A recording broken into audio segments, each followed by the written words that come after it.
the screen now, bro. The gameplay screen.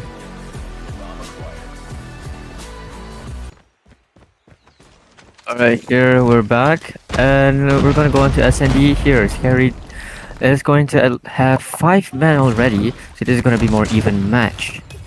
Already got a couple of kills already. Kramsu getting 2 kills, coming in late. But you guys got taken out already. Now it's gonna be a 3v3 situation. Very, very balanced here. What do you think, Nihal? Yeah. We can see here we have, I think, 2 players like on like near the bomb from the side of SKAERI. Oh, takes out 1. Oh, takes out 2. That's huge. Comes down to a 1v2. It's very huge here. Most actually bringing it back here. 1v2 gets 1. It's gonna be a 1v1. Sebio gets the kill onto Zion. Wow. It's gonna be a very difficult lineup. Look at how far the 2 players are. One with a machine pistol and a sniper, the other one with an assault rifle. This is gonna be a very, very interesting matchup here. Slowly moving on to the bomb side. As you can see from the mini-map, it's gonna be very, very, very slowly here. He can't make too much noise or else there'll be information that he's close to the bomb site. The VMP here does spot him out, but gets taken up by Sebio! Sebio with the clutch! What an insane shot from Sebio. That was crazy. He didn't even get the first like look onto him, and he still got that. So Indeed, very crazy here, ladies and gentlemen. It's gonna be a 1-2-0 here. This is getting very, very interesting. let's see what format. Oh, it looks like they're doing a 2-1. Oh no, 2-3 format for the side of SKAERI. 3 men on the bomb. One's pushing up into the A connector, trying to get a few kills on unsuspecting people. Oh, One more got a kill already. Onto Zion. up. Looks like ELT is going for the B push once more. The teammate SKAERI. Oh, Chroma. 2 kills. Already getting 2 kills, yes, especially. Last one. Complete the mission. Comes Now down we're to going for this is a 1v3 situation here. SKAERI again. There's a 1v3. No, it does have 2 more players. Looks like here as it does get taken out, Snow Mammoth with the SG. So far, it's just SKAERI dominating this game. Let's see if ELT can bounce back and possibly get around for themselves. You can see here they're going for the A push immediately with 2 on the second floor, 2 at the A connector. Takes down Mamra. Oh, Mamra. Lexa with the HS0405 actually does get a kill. Guys in left and right, slides and kills Kramsu here. Sebio with the sniper getting Lexa. It's now a 3v2 situation in an advantage for Elevate. Now this is going to be very, very situational as they're all on the top floor here for Elevate, whereas the rest are actually at the floor. There's going to be a disadvantage here because the high ground it prioritizes for the snipers, and he does find the 2 of them. Oh, he's missing all of his shots. Sebio, SKAERI. Chroma gets the kill onto Snow. It's now a 2v2 situation. Sebio gets the information. He needs to get the shot to connect. Sebio. Finish the mission. Chroma gets another one as well. Wall bang here. Can he get a shot? No, Zion gets the kill. Let's see if Chroma can clutch it up. He does. Ooh, a 3-0 situation here. SKAERI now picking up the pieces after their loss in the first matchup. They're bringing up the fight. This, don't you think, now? Absolutely. They do not want to lose this game. We can see here they're going for a 2-3 push onto B side, which is kind of interesting. I guess they tried to. They're gonna have one lurker going across A because they know that there are people who are gonna go rotate back. Oh, the bomb site is being like crowded right now. and it's Yeah, just all SKAERI in the kill feed. It's just all scary in the kill feed, but he gets taken out. Mamra gets taken out by Zion. Sabio gets the kill on Zion, and that brings it to a 4-0. This is very interesting because how much of a difference one player makes for a team. Chroma on 8 kills to his name. He is definitely carrying his team. Let's see what ELT can bring to the table to try and change the tides. We can see here they are going for a 4-man push to B. One of them gets taken out by Chroma. They have the bomb. 3 people on the bomb site. Let's see if they can get a kill. Hopefully. Ramsu, get your shots. Oh, gets it. Oh, Chroma no, gets the kill already. Lexa gets taken out. It's gonna be a 1v5 situation. This is gonna be very difficult here. Snow with no kills to his name. Gets one already. Now runs away because they're gonna chase him after, and yes, they did. 3v1 right there. There's no fighting that. A 5-0 situation here. How much a difference does one player make? This much. 5-0, and we're only getting more intense here. Now, from my perspective, Elevate doesn't seem to have like a strategy. All they do is just probably run and gun. That from my perspective at least. And it doesn't seem to go out very well, as tactically SKAERI is more tactically, given, as mid gets a kill on with a grenade to Zion. Mamra gets the HS kill. Kaizen gets the kill onto Mamra. Now it's a 3v4 situation. Yeah, I think technically SKAERI is just a lot better with their positioning and their teamwork coordination right here. I feel like ELT they're just playing a 5-man ranked game at this point. And I feel like they gotta turn the tides here. They gotta change up their strategy. SKAERI, Sebio gets an insane flick. Spots another player. Oh gosh. Oh. He's crowded in here. Oh. Oh, gets taken out. Both gets to take on to Sebio. And now it's just a 2v1 situation here. And slowly but surely, Mid is just trying to be as sneaky as he can with the Odin. Bomb has been planted. I've heard the Odin is a very lethal weapon, so I think he's trying his best to really capsulize just how deadly it is by being a very deadly lurker. As he gets killed by Lexa with the HS0405. Now they bring out 1 point against SKAERI here. Yeah, this could be the momentum that ELT needed, and I'm very excited to see what they can do now that the sides have switched. We can see here we have 3 men on the A side for ELT. Okay, SKAERI doing a triple B push at the moment, and there's no one from the side of ELT on B, giving them a free plant. Bomb has been planted. Oh, What a shot by Lexa. Like gets taken out by Sebio. Alright, listen to me here. Chroma and Sebio has almost 10 kills together, almost 20 kills together with sniper rifles. That is very, very concerning. Chroma gets 11 kills already, that makes it 11. So, yeah, this is very, very tough here as they get 1 more kill to bring it to 6-1. This is going to be very difficult here for Elite. This is going to be... yeah, the Chroma Sebio duo is just popping off right now. They are unstoppable. And I think what ELT needs is they just have to take either Chroma and actually just take both of them out. Yeah, Chroma and Sebio, because they are the playmakers of this game right here. We can see here SKAERI going for the A push this time, but they Mids gets another kill. Mids gets another kill with a grenade. How is that even possible, Mids?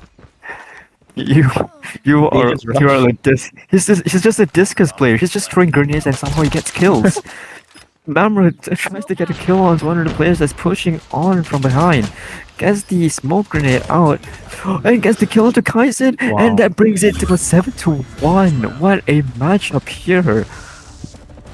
Wow, that was a really great game from SKAERI right there. They definitely were not happy about their performance in the hardpoint game, and they came back. They definitely came back in SND. They really showed their aggression after a loss, and it definitely shows. It again with mids just getting literal kills with a grenade, and he kills them somehow. And you can see here the MVP here is Chroma, no surprise, with 11 kills with a Tundra. Especially with together with Sabu too, 9 kills with the Tundra as well. These two players, I'm actually kind of excited for how it's going to happen later in Control. Don't forget about Mamra as well with the HS0405. He's really good as well. I keep seeing kills from him that somehow does not supposed to make sense, but somehow it does. For mids, of course, the grenade killer. He throws grenades like his discus, and Kramzu, the late comer especially, but still actually did put up a good fight against some of these players. Now, what can we say about Elite S7 here? Well, I think ELT, they definitely did put up a good fight. But unfortunately, they did only get one round. If we see here, the MVP for the South ELT is Lexa with 7 kills. I think Lexa had a sniper rifle as well. I think Lexa was getting some kills here and there. But yeah, they just couldn't compete with that Chroma Sebio duo. So let's see what they can do for Control. This is definitely interesting because coming into this match, I was actually expecting to see, like one-off performances or like people that outshines more in team. But after seeing what's happening in SKAERI after somewhat of a loss, it's very interesting because I would like to see Sebio and yeah, I mean I like to see the both of them actually doing well with sniper rifles. But of course, we're talking about Control later. It's going to be difficult to actually use sniper rifles. But yeah, we'll see how it happens. Yep, completely agree. You may have the snipes in SND, but if like Control is gonna be kind of a different play style because players aren't gonna play that slow. So you're gonna have to be able to hit those shots, and if you can't, then that may cost you the game. So yeah, I'm excited to see what Chroma and Sebio can bring forth, and yeah. Who do you think will win Fex? Which team do you think will win? I'm still thinking it's going to be difficult because when we saw just how dominant Elite S7 was in the first match in Tunisia, sorry, not Tunisia. Sorry, I'm kind of confused with the match. But in the first matchup, they were so dominant, especially in capturing points, and that's very important for capturing points because Control is somewhat just like domination and hardpoint together, where you have to capture a point and you have to stay there. But with how aggressive SKAERI was, especially in S&D, a gameplay mechanic where you're supposed to be very slow, very tactical, and they've been so aggressive, it's very interesting because I don't know even who's gonna win. It's gonna be very close. Yeah, I'm definitely excited to see what they can do. Especially. Now looking over, it does seem like we are going to be going on to the match a little bit sooner. It looks like we're going to be having some technical issues, but we are fixing them as soon as possible. So for the viewers here, who do you think will actually win this match? Would you think... Alright, type number 6. Type number 6 for SKAERI. Type number 7 for Elite S7. Put your comments in the chat and we'll have a poll, see who would win. It's gonna be very interesting, don't you think? Yep. Let's see. Now, since you've asked me about my predictions on what's gonna happen later, don't you think... What actually your predictions for this match later? Well, I think SKAERI will win just because of the fact that they were super aggressive, and I think because of that super aggressive playstyle, they'll be able to kind of infiltrate ELT's spawn, and perform all those super cool spawn traps that we always see, and just drain the opponent's lives. But I also think that EOT do have strengths in capturing the points and holding it, which is it's gonna be very helpful in hardpoint here. So yeah, I can't wait to see how it plays out. It's gonna be pretty interesting to see. Yeah, and this is actually a question that I've been meaning to ask, because the thing is that from being so away from the competitive scene in Call of Duty Mobile, I've just only realized that they actually replaced domination with control. And then I've heard more and more into it, where control is basically a mix between hardpoint and domination, and it brings in so much, especially with the counting deaths as well, the death counter on the top. It's definitely very interesting, but what are your takes actually for what this brings for the competitive scene, especially right now, for in control? I think it's gonna definitely bring a lot of interesting plays to the games, because of the fact that like teams can go kind of both ways, whether the game's just started, but yeah, whether they want to spawn trap or they want to capture a point. So yeah, it's gonna just bring up a lot of cool plays. Not to mention that this also means you have to be smart with your positioning, as you don't want to lose too much lives here. But as mid again with the kill with a grenade. SKAERI Chroma gets the kill. It's a sea of blue here. 25 kills on 25 lives left. 24, 23. They're dropping like fireflies here, ladies and gentlemen. Yeah, What is this? Man, I've not seen control on Crossfire, so I'm really interested to see what kind of like spots these teams will use and what are their plays. So we can see here it's all SKAERI on the kill feed. ELT, they're getting the point. Yeah, their main strength was playing the point, but SKAERI is able to clear them off the point, and they are trying to set up for that spawn trap. They're setting up the spawn traps here, as it does look like it's gonna be very, very one-sided here. 10 men left, 9. And here, Lexa here with the HS0405 gets 1 kill, looks away, tries to get back to point.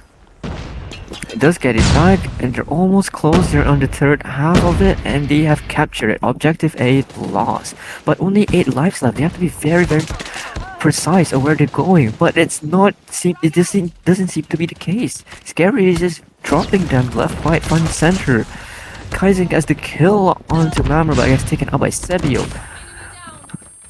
Here on top here, Snow. This is getting very, very difficult here for Elite, don't you think, Nihal? Definitely. We see 2 players from ELT. Yeah, one gets taken out, and then the whole position is just revealed, and now it's just up to 7 most, and he dies to the HS. Yeah, the HS is really, really strong, especially for close quarters combat. Yeah, it's kind of I didn't expect the HS to be used actually. And like, where's the KRMs? I thought KRMs were really good, but apparently the meta changed. Oh, the nade. Oh, the Snow gets the kill. Nade gets the kill on the Lexa. Snow with the War Machine already taken out. 28 to 28. It's very even now. It's very, very strange, because we just saw a blowout game where it just ended in less than 3 minutes, and there's the kill. Mamra gets the kill with the HS0405. Gets a Tempest kill. 1, 2. It gets taken out by Kaizen. Wow, it's just super chaotic right here. We have nades coming in, smokes flooding the center of the map. We have Mamra. He's gonna get into contact one. Okay, kills one of the players. He's just rushing into the spawn. He has a sniper and a shotgun. Wait, that's dirty. That's insane from Mamra there. And he has a sniper rifle just looking around. He misses the play. He still has to get killed. Just take him out. How does that even happen? Kramsu double kill here. And it's just scary, just picking up the kills, 13 to 20. Wait, a few seconds ago it was very even. How has that happened? Right. Oh, 25 seconds left though for the timer. They need to step on the point. Equalizer comes in from Kremzu. He could get a lot of kills right here. Oh, come on, Kremzu. Oh, He does it, he does get it. gets one kill, but gets taken out. They're slowly getting up. The point right here, 3 players left for ELT. This is not gonna be very crucial here, 2 players left. This is starting to be very, very difficult. It's gonna be very good. Type 63, not good enough. I guess taken out. SKAERI Chroma with the last kill onto Snow, bringing it 2-0. Now, your predictions, will this actually be a comeback for ELT or would this be a 3-0 victory? Well, I mean, we can only hope here. I think SKAERI, they are just dominating the game right here. You know, they have all 5 operators. We see Annihilator, War Machine, Sparrow coming out. Tempest. Yeah, this is. But you know, who knows? Who knows? Maybe ELT can bounce back. Let's see. Seems very even here as Memory does get kill onto Snow with the Tempest right here. Mr. Johnson gets taken out by Lexa with the HS. Annihilator on the side for LT here. Zion here gets the 1 kill. He only got a couple of bullets left, 3 bullets left to his name. Can he at least get 1 kill or will he waste it all or nothing? Sebio gets 1 and gets another and gets taken out. Crimson with the Predator missile. Man, Sebio is popping off with that sniper. He just can't miss. 2 people. Oh, Equalizer taken out. Oh my days. This is really, really interesting here. S1. There's it right here. Kramzu here trying to desperately live his life. Over here. He's trying to get a kill. Oh god. It does get a kill there onto Snow. Gets another one taken out. It's 16 to 14. This is very, very even. Oh, Mamra. Nah, no. What is that? Use your shotgun, Mamra. Oh, never mind. Never mind. Mamra, no, that's not you. That's not you. That's not you. 20 kills for Mamra. That is insane. Zion gets the kill onto Mids. Kaiser gets the kill onto Kamzu as well. 6 players left for ALT. This is seemingly not possible for a comeback. Mamra is still killing spree. 22 kills. No, don't you dare do that. Oh my god, Mamra, you did not just throw. My god. You did not have to do that, Mamra. You didn't have to throw that in the building. Oh my god, that's a 3-0 victory here for SKAERI. How much one player makes to bring it from a loss to a win? How is that even possible, Nihal? Right. I think like Mamra, he was just popping off in the end. And actually, you know, it was like a whole team effort from SKAERI. They dominated that whole game, and you know, we have to give props to them. We can see here Mamra with 23 kills. Oh my god, dude. Mamra. I was thinking it could either be Chroma or Sebio that's probably gonna be bringing up the team, but no, it's Mamra of all people. Shotgun and snipers, and of course a hunter-killer drone in the building. That somehow brings it up to a win for them. But of course, don't forget Kramzu as well. He came in late, but he definitely showed like he can actually fight against ELITE S7. Don't forget Mids as well. Even though he wasn't really the outstanding player, he really did a lot of good plays, especially him being a bloody discus player and throwing grenades and getting kills, and even killing himself too. That's something to note about. I might have to ask him where to throw these grenades, because this might be very lethal. Yeah, absolutely. We can see here, I think Snow, he has been pretty consistent in his plays. He's been consistently topping the leaderboards, and you know, I think that's pretty I guess it's good for him, you know, that he's able to be that consistent. But you know, unfortunately, they weren't able to take the win. For Snow Zion, they were trying their best to actually bring this up, especially in the second round where they were actually even until like a very few seconds, and then all of a sudden Mamra, Sebio, and Chroma decided to just obliterate the competition. But for Snow Zion, they were trying their best. For most and Kaizen, they're also trying to pick up the gun kills here and there. And for Lexa, it's unfortunate. Sometimes we do have this kind of games where we're not really hitting our shots, we're not really getting the kills that we want, and we're going negative. It does happen to the best of us, but still, they did put up a good fight, especially for the first match where they actually won a pretty significant margin against SKAERI. Right. Yeah. Um. Yeah, I think that. So now, well, congrats for SKAERI as they actually win and advance into the competition. Next will be SAI RZ Aquilus first match where they versus actually Yuno won. Gaming Saurus A pretty RZ. significant Yes, Yuno Gaming margin as in against the Yuno Gaming community. Mhm. We have our own Right, team. yeah. We're also taking Um, on this matchup against Yeah, I Aquilus. think that. It happened maybe later around 8:15, So, 8:20 around well, there. congrats It's gonna take some for- time as the players actually do get into the room. So what are your gonna be predictions for what's going to happen for this match? Well, I don't really know much about Saurus. I know that they're a really good team, but I also know that YG. I've been watching their scrims lately, and they have been, they've been playing pretty well, I would say. So, perhaps it's kind of a personal bias because that I used to play with. So Definitely. Yeah.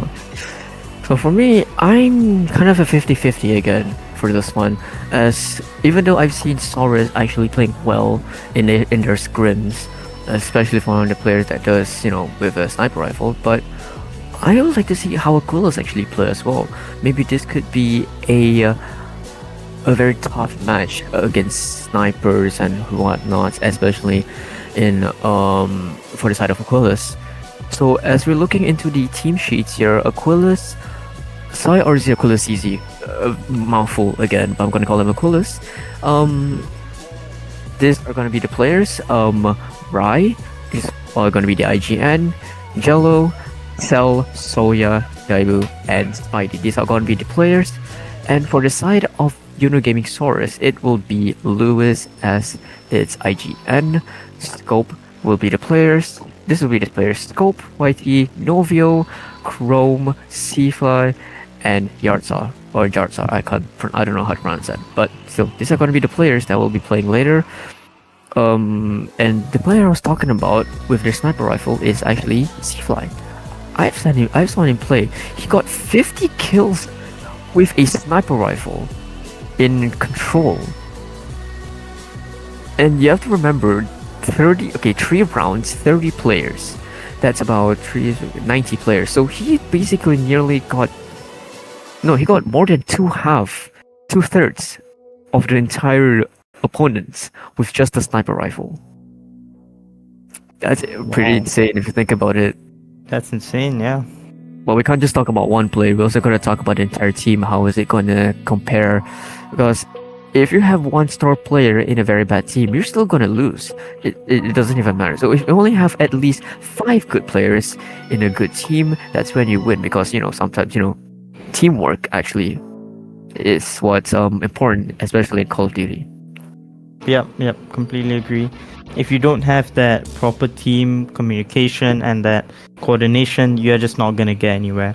And I think that both teams definitely do have that, but I think it just comes down to which team has that better ability to play well together. So yeah, we'll see how the games play out, and I'm really excited to see who will win. Obviously, hope YG wins, but yeah, it's a bias, but yeah.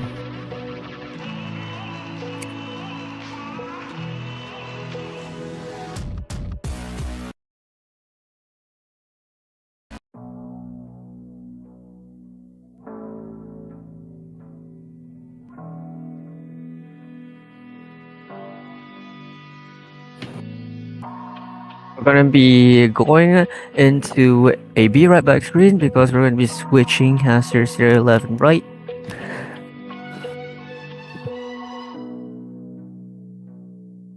Is it my turn?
Hello Nice. everyone, welcome back to Yuno Gaming Community Cup Day 1. This is gonna be the second match here, SAI RZ AQUILUS against Yuno Gaming Saurus RZ.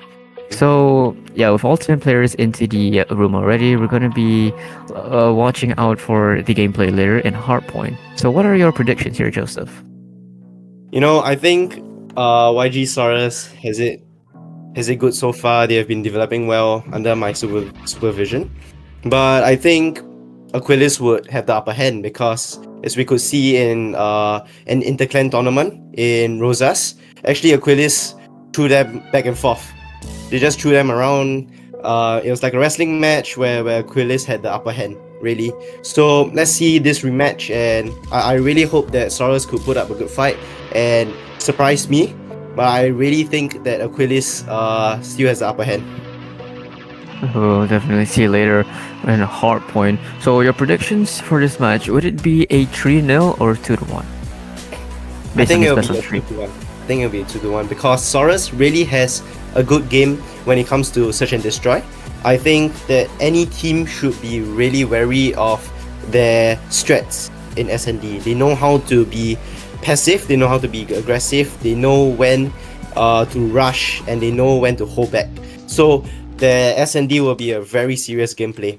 And let's watch the hardpoint right now. XD, back to you. Alright, everybody, now we're going on to the match here. Aquilus, right here, as Novio here with the grenade. Can he get this choice as least get a kill? No, it does not. XM4 here for Novio. He gets 1 kill. Can he get 1 more? Yes, he does not. That's actually another kill from his teammates here. Yarzar gets a kill onto Rai, and this is going to be the hardpoint for Yuno Gaming. 7-0, 40 seconds left, being contested right now. Mori and Soya already getting kills left, right, and center, and they get back the hardpoint. This is very, very intense, don't you think, Joseph? I think it could be more intensive. Right now, you can see that Aquilus is trying to get top control. They have 1% in the point, they have 2 people in the point, but they can't really hold on the game that much because Saurus is showing up with a really good intensity. As you can see, Yeah. Saurus has gotten back the point. Now they're taking scrap points. Right now they're rotating Nyx. It's very important in hardpoint to always rotate Nyx and get control of the next hardpoint. So you can you need to realize that without setting up the next point right, you're done for. Look at that. Now Aquilus is struggling to get the next point. They seem to have been locked out of it. Look at this. Saurus with really good crossfire, but has been broken by Aquilus. Right now you can see that Aquilus is trying really much to break into the point. They do successfully break into the point, but then again, Saurus has it with the intensity that they are putting out with. Back and forth, constantly putting in players into the point, and not let anybody in Aquilus get any points at all. Look at this, cutting by Scope, nice cut. Oh, that's too bad. And you see, Very, very much. That's a lot of kills already. Lewis here with the XM4 trying to get kills here. He doesn't get one. Goes back. He does get taken out by Jello. Cell gets taken out. Chrome gets a double kill with the USS. Yarzar with the equalizer already. you see, that's my team right here. That's my team. As you can see, this right now is trying to set Nyx, learning from their mistakes previously. Let's see how Saurus breaks into the point and see how Saurus really retakes the point. Look at this. Saurus pushing from 2F, but they are not successful. Look at this. Nope. Aquilus has it locked down. Oh, and War Machine is out by Soya. Oh, and he's down. You really need to value those OS. Look at Yellow right now with the Tempest. Does he get 1 kill? He does. 1 more kill? No. No, it's a good example of how you get value of your OS. Look at that. 4 kills down, and they got a point. That's how you do it. See? That's my captain. Novio! Oh my days, Novio! Save some kills for the rest of us, Novio. That's a lot of kills. I guess taken out by Rai. War Machine takes out right there. Novio with a double kill. Soya with the grenade kill onto Chrome. Scope here with the USS. Trying to get at least a couple more scrap points. 71-45. Aquilus actually getting some of the points here, but it gets contested. Chrome walking here, gets taken out by Soya. Jello getting Yarzar. And now it looks like they are going to be rotating into the next hardpoint, but I believe it might be a little bit too late here for this side of Aquilus, as Yuno Gaming is already at the hardpoint here. So you gotta go in fast. Right now, Aquilus is doing a good job retaking the point, locking it down, securing it, and preventing anybody from Saurus to break into the point. Saurus is trying their luck, flanking from the top. They do it successfully, but then it gets locked out by the Death Machine. Now, right now, Saurus is struggling to really push point. They don't know what they want to do, whether they want to push from main entrance, whether they want to push from 2F. It looks like they're going for a 4-1 push, where one person is from top and one person is and 4 people are going to push the main entrance. Aquilus has all the guys into the point, and look, let's see how Soya uses his War Machine now. Just now he didn't use it successfully. Let's see if he does use it successfully in this point. Back to you, Faxi. This is very, very tough here as Yarzar gets the kill onto Cell. So yeah, I guess at least one kill onto Chrome. And now they are rotating. They're not going to be rotating. Are they rotating back to the next hard point? It looks like they are, as Aquilus does get one player at least into the hard point. They're going to be moving all together here. Communications are still being talked about going to the next hard point, but it looks here it's just a sea of blue here as Cell gets the kill onto Orion. Scope of the double kill with the USS. That's very cool, calm, collected of him. Gets taken out by Yarzar, however. As you can see, Lewis here slowly but surely just waiting for any unsuspecting player, but gets taken out by Jello at behind. Jello the double kill, Novio one kill already. 13 kills to his name. Already has the Tempest in hand if he needs to use it. Back to you, Joseph. Right now you can see that Saurus is really holding it down with a good crossfire, and as I was saying that they lost the point. Let's see how they retake it. They seem to be going good after one last push. Let's see. Are they gonna come down? Are they gonna come down from top? No, they are not. Now they're gonna start rotating. There's only one guy trying to play for scraps, and they seem to prioritize a lot of the scrap points. I think in half point it's very important to get scrap points. If you don't get scrap points, right, let's say the game ends and the game is really close, the scrap points will really help you create that gap. Right now, Saurus is holding on the finding the spawns or checkers, and so Aquilus is really holding the point down really well. You see one man army here. Oh, and he's down. Novio seems to be really good with his war machine today. Very consistent. You know, it's really it catches me off guard because every time he screams, right, he doesn't know how to use his war machine. He's like my grandma. His vision is very. Oh, and it looks like Chrome knows how to. Oh, gets taken out by Soya with the war machine here. Soya with 35 kills to his name. How many kills does these guys need? Oh my days. Chrome here gets taken out by Cell. Gets taken out there by Scope with the USS. Soya with 35 kills to his name. 115 to 108. Very, very tight game here. 16 seconds left into the hard point. They have to rotate soon though. But who's gonna get to the next hard point? We don't have no idea. It's just a gun game here. We have no clue what's going on. At this point, I'm just saying they're just playing gun game. They're just playing free for all at this point. I feel like Saurus really needs to push up the game. They lost the lead, so and they can't seem to find their mojo, their momentum back into the game. Aquilus holds down the cloud positions like 2F really well, Warehouse really well, and they seem to have a really good crossfire into the point as well. Let's see how Novio breaks it, picking corners, and he fails as usual. So now we can look at Lewis. Let's see how he cuts. No trigger discipline as there's someone behind him. Is he gonna miss him? Oh, it doesn't look like it. Yeah. Saurus is really struggling to retake P3 right here. They need to take P3 and hold on to the scraps if they wanna make sure that they have chance to retake the lead and win the game. I think that it's very important for Saurus. As I say it now, they know how to they suddenly know how to retake. Just now they don't know how to retake. Oh, they have no trophies in the point as well. I think having trophies, you need to spam trophies in the point, especially at this this late stage of the game where there's so many people with Predator missiles, with so many people with war machines. Like, so yeah, right now he has his war machine. Is he gonna open it? He opens it. Boom, one down. Another one. Is there another one? No. Nope. Grandma vision. Oh, Get one kill. okay, one more. This is there just one more? annihilation. Ah, This is he's just died. an annihilation, my man. It's just getting kills and kills here for Aquilus. Aquilus is just getting kills left, right, and center. 2 kills already for Ryan Jello. As Jello gets the Chrome. They're just fighting this. They're trying to get back as much points as they can, but they just can't break into the hardpoint as Cell gets the kill onto Lewis with the Death Machine, but gets taken out by a Chrome with the double kill as well. 182 to 124.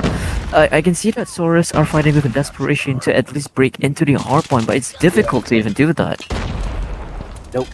They seem to be really good on holding down scraps, but I mean to Aquilus, scraps doesn't mean anything anymore because they have a 50-point lead. And as I say that now, Aquilus prioritize the scraps. Oh, they really like P4 scraps, because I think that Aquilus strat right now is to not really hold on to P1, is to let Saurus have P1 control first and then retake it successfully and then get control and spawn trap them out of the way. So, Novio has a good wall machine again. Look at that. We can see him successfully retaking with that. Alright. Oh, he knows how to play spawns. Oh my god, Novio! He increased himself. Oh, Novio didn't have to do that. Chrome with 30 kills to his name already with the VMP has taken out by Mori here. Jartsar with this is way too chaotic here. Smoke grenades, trophy systems, grenades, everything is being thrown into this one hard point here. 198 to 149. They finally get back into the hard point with 20 seconds to go. Where are they? They never went to the hard point. Were they lost? That's what's going on. Saurus really needs to go and set up for next because the priority right now is to ensure that Aquilus doesn't close the game. Right, as you can see, Aquilus has 2 players in the next point, but Saurus really prioritizes the spawns quite well. They have 1% set up for checker spawns. He's holding it quite well. Let's pin it to him. Number 5, Judd. Let's see how he does. Oh, and he dies. Right. So Aquilus has spawns and they have the point. I think, honestly speaking, Saurus is done for. Saurus is really done for. It's gonna be very difficult to at least do a comeback here, as Jello with the Tempest here gets another one. Well, gets taken out by Scope. Soya somehow kills himself. That's strange. More double kills here onto Novia and Jartsar. Right with the triple kill from Scope here, but it's not gonna be enough. This might be the hard point where everything ends here.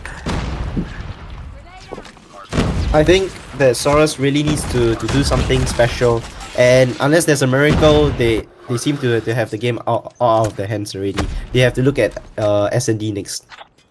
When that's unfortunate there. 250 to 159 here.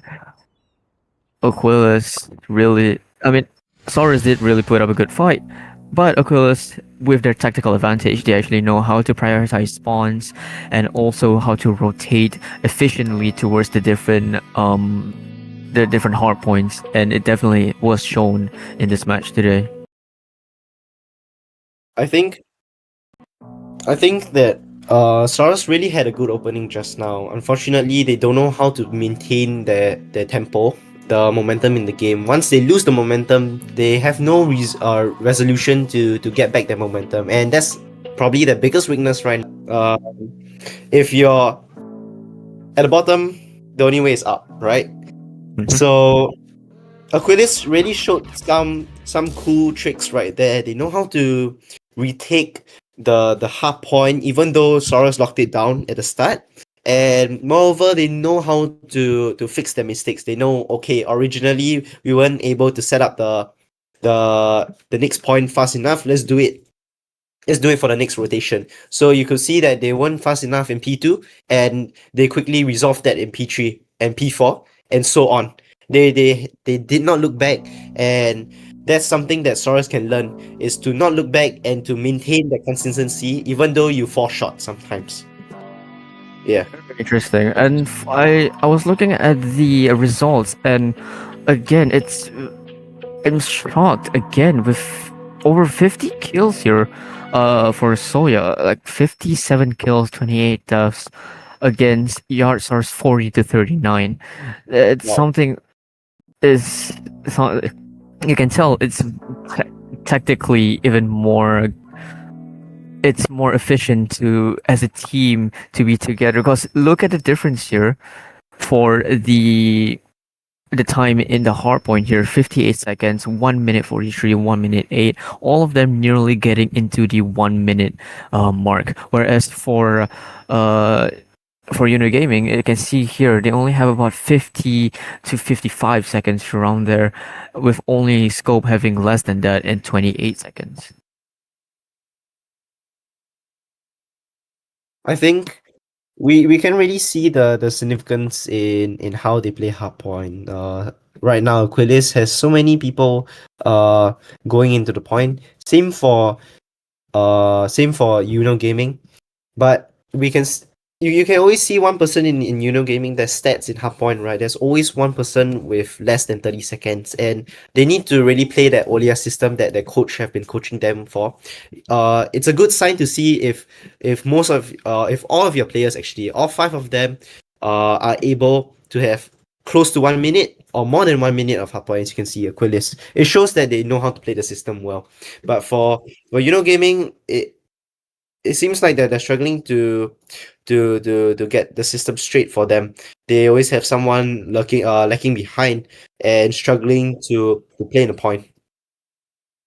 Definitely, and this also brings up to what's going to happen later for Search and Destroy, because Search and Destroy is what you can call it as a very slow-paced match. It's a slow-paced game mode, and you have to see how would their aggression, especially for Aquilus, how would their aggression be applied to Search and Destroy? Would they actually crumble, or would they actually still be more aggressive or be more tactically aggressive, like I say, towards Horus? What do you think? I think honestly, we gotta really see what Saurus has to put out now.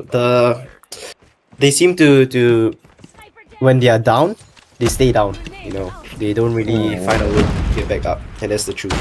That's not. Right, guys, gets killed already.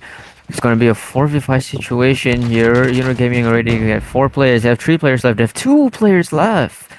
What's going on? Novia trying to pick up the scraps here. They're trying their best to at least get a kill here. Chrome gets 1.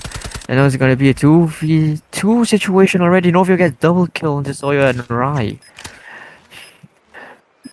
It does seem like their aggression has to be pulled back a bit here for Aquilus, as they're now playing more tactically. Advantage here. Chrome gets the kill already. No, it's gonna be a 1v2 situation. Back to you, Joseph. All right. So right now we can see that right now Saurus isn't really they don't really have a good way to start this S&D. I think my point has been proven that when they are down, they tend to stay down. There's no inspiration, there's no confidence from them anymore. Let's see how they do it in second round. How is their opening? Yes, indeed, you really have to take a breather and just think about what the strategies are good, especially for this match here, as Cell gets the kill onto Skull with a headshot with the Thunder. You can see that Gaming really has a structure. They have a good structure, but they can't win the gunfights against Aquilus. The gunfights are so bad, and right now John is being pinched and he dies. Novio has a good double kill. Yep. Oh, nice! Really good clutch. Novio, that's why he's the captain, because he represents how the team should be like, the mentality that is needed. Even though they have been losing, he puts the game down, and he makes sure that the team is able to get something out of a situation that doesn't seem so in favor for them. Yeah, and especially this can also be a way to revitalize their mindset to actually get kills and actually do win. As you can see, they are playing a different strategy here for Saurus, as instead of pushing to A, they're actually pushing to B. And it also applies the same, as Aquilus are also a little bit spread out here. I can think of it as a 3-1-1 split. I think it looks like Gaming right now, they have a really good structure. 3-2 from 3-1-1. Aquilus is playing default. They're trying to take it slow because they know Saurus has something up their sleeves. So they're trying to inspect, let's say, they're trying to find out where the opponents are currently. They know that, okay, now Saurus has killed someone at A. They seem to be controlling well. Scope. Saurus is sending out one person. Is he sending out one person? Let's pan it to him. Let's pan it to number 3. Let's see how Novio reacts. As you can see here, they're slowly moving in. Oh, he unscopes at the wrong timing. Nice. Gets the kill already onto Jello. Now they're fighting with desperation here as they only have 2 players left for the side of Aquilus as Novio just silently perches up into the bushes. Can he get 1 kill? He missed that shot and gets taken Oh. out by Soya. Nope. Soya gets a double kill as well. It's gonna be a 3v2 situation. Oh no, that's not gonna be good here as Yarsa gets taken out by Rai. And it's gonna be a 2v2 situation. What do you think here, Joseph? I think right now, Saurus has really put up a good structure in terms of how they defend the game. But then again, the gunfights aren't really allowing them to win. Every time they have a good structure and they could kill the guy, they fumble it. And right now, from being at a number advantage, they are now at a number disadvantage. Look at Scope. He's struggling to find where the opponents are right now. And let's see if he can, if he's able to clutch the game like Novio. Oh no, he did not. That's unfortunate here. He missed the first shot, and once you miss the first one, it's very difficult to even, you know, to get back your breath and actually do the second shot. It's very difficult. Mm-mm. I think they're gonna play on the guessing. They're on a guessing game right now. They seem to be always like sending 3 people to A, 2 people in B, and then just waiting. Novio right now with a kill. Does he get another kill? Purchase up very slowly here. He's trying his best and I'll get caught with the bushes here. Yards are with the kill onto Rai already. Now it's 3v5 situation. Jello gets the kill onto Yards are now it's gonna be 4-3. Still an advantage, but it's not as much as it was in 5v3 because one player makes the difference, especially in S&D. No, they are gonna be slowing down the pace here as Jello now tries to look around, especially here. Wooden.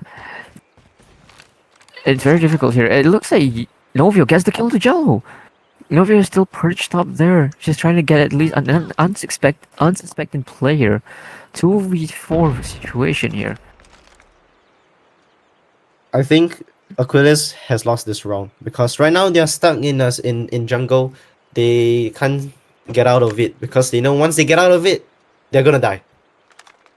It looks like they're gonna buddy system and try to break into one bomb site because they really need to plan as well. Look at that, 40 seconds down. Oh, Yeah, Novio. Novio. Slowly, don't push too hard. Will he make the same mistake as just now? Let's see.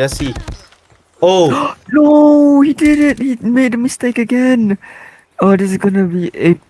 Oh no, this is the bleak in the armor here. It's the chink in the armor.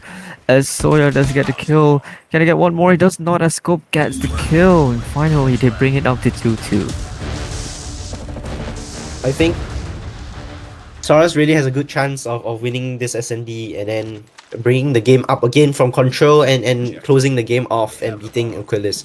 But you know, as I said, Saurus is always inconsistent. They may show some good tricks, some good things to surprise people, and then they fall back on their own same mistakes that end up costing them the game.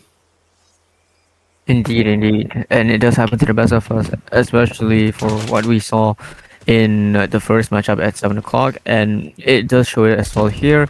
But we'll see here as Trubisky gets destroyed, Novio gets the kill onto Rai. Novio getting the kills he needs. I believe he has 11 kills. Look at the difference between the kills, the kill feeds. As you can see, Yarsar gets the kill onto Jello. Slowly here is Novio trying to pick out at least one more player. Tactically trying to find a better angle, and he does get the kill onto Mori. Amazing placement there, Novio. It has 12 kills to his name. What a shot by Cell on to Crow. What do you think here, Joseph? What are we looking at right here? Honestly, right now Aquilus is trolling them. I think that Aquilus is trolling. Honestly, they're just giving chance. It's charity. It's a charity match. It's a charity match for Saurus. 3v1, but I know that Zay will clutch this. Watch this. 1 kill first. Oh, he misses one person in metal. Nah, he's gone. That's it. Nah, he's dead. That's it. Boom. Sandwich. Nice work. Ready for the next round.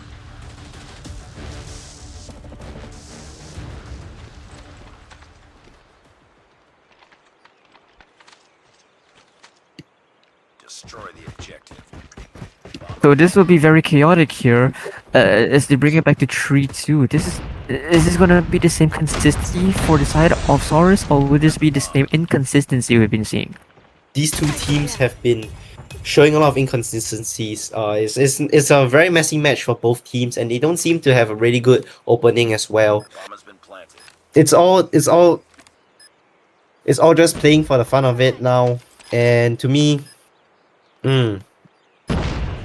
Saurus really needs to change up their structure instead of just playing that 3-1-1 or 3-2 that you have been constantly seeing for the past 5 rounds. Because the opponent has already guessed them. The opponent knows what's their structure, how they're gonna play it, and without surprising the opponent, look at this. He's dead. And that's how they equalize again, 3-3 from 2-2. Switching sides now, YG Saurus seems to have the advantage actually, because they have aggressive strats in firing range. Let's see how they do it. Let's go. We'll have to see here. We are in the perspective here of Novio, with a lot of kills to his name. He has so much kills, like 13, and especially now we're moving on to the second round as we switch sides. As Soya gets the double kill onto Yards on Ryan. Cell gets the kill on the scope as well. Lewis gets the picks onto. Oh, that's unfortunate there. What a quick round that was. That was what I call the chink in the armor. They did not account for anyone that's in jungle. I think right now, honestly, Saurus has a really good chance of bringing the game up. Even though they have failed in the B retake bomb site and trying to close the game from there, they seem to be, putting more pressure on Aquilus compared to just now when they are defending and constantly giving so much space for Aquilus to run around. Definitely, and they are having space to run around. As you can see here, they're moving like they're dropping like flies here. Cell and Rye with kills here. Lewis gets the pick on the Jello. Scope as well getting on Zell. Mori gets down to kill Novio. Now it's gonna be 3v2 situation. 3v1. This is gonna be very crucial here. This does not seem to be very likely that they will win this one, and they don't, as Mori gets the last kill onto Lewis, bringing this to a 3-5. Right now, it seems that Saurus is going on a default, trying to figure out what is the opponent doing, similar to Aquilus originally at the start of the match. And I think this is their way of trying to reorganize as well as a team, because they have failed 2 times in their attack. Novio gives a lot of good strats so far, but his team isn't putting it out in terms of the gunfight skills. It's always the gunfights. It always comes down to gunfights. You can give a good strat, you can teach the team and provide them a good strat, but if their gunfights don't change, they're not gonna win. They're definitely not gonna win here, unfortunately. But as you can see here, as the guy's killed, Cell gets the kill onto Novio. Novio's not really getting his shot.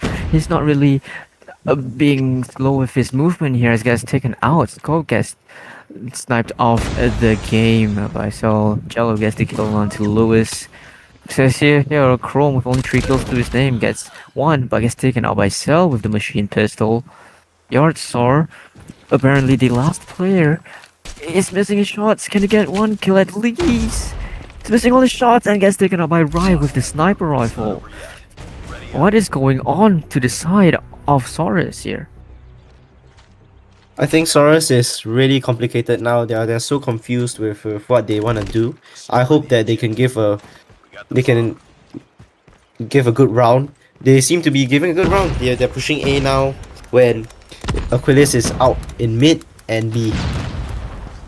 It has to work. This has to work for them because they're fighting with desperation in their eyes. But Rye just still keeps taking the one out.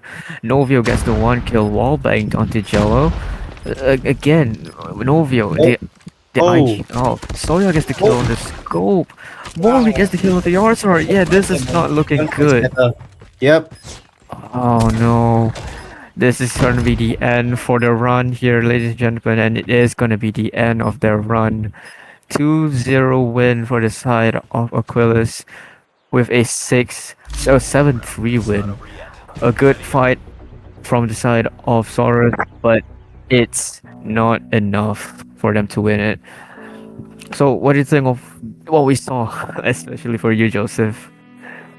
I think what I said earlier at the start, before the half point even started, that Saurus is really inconsistent, and when they have mistakes, they don't seem to change them. They don't seem to fix them.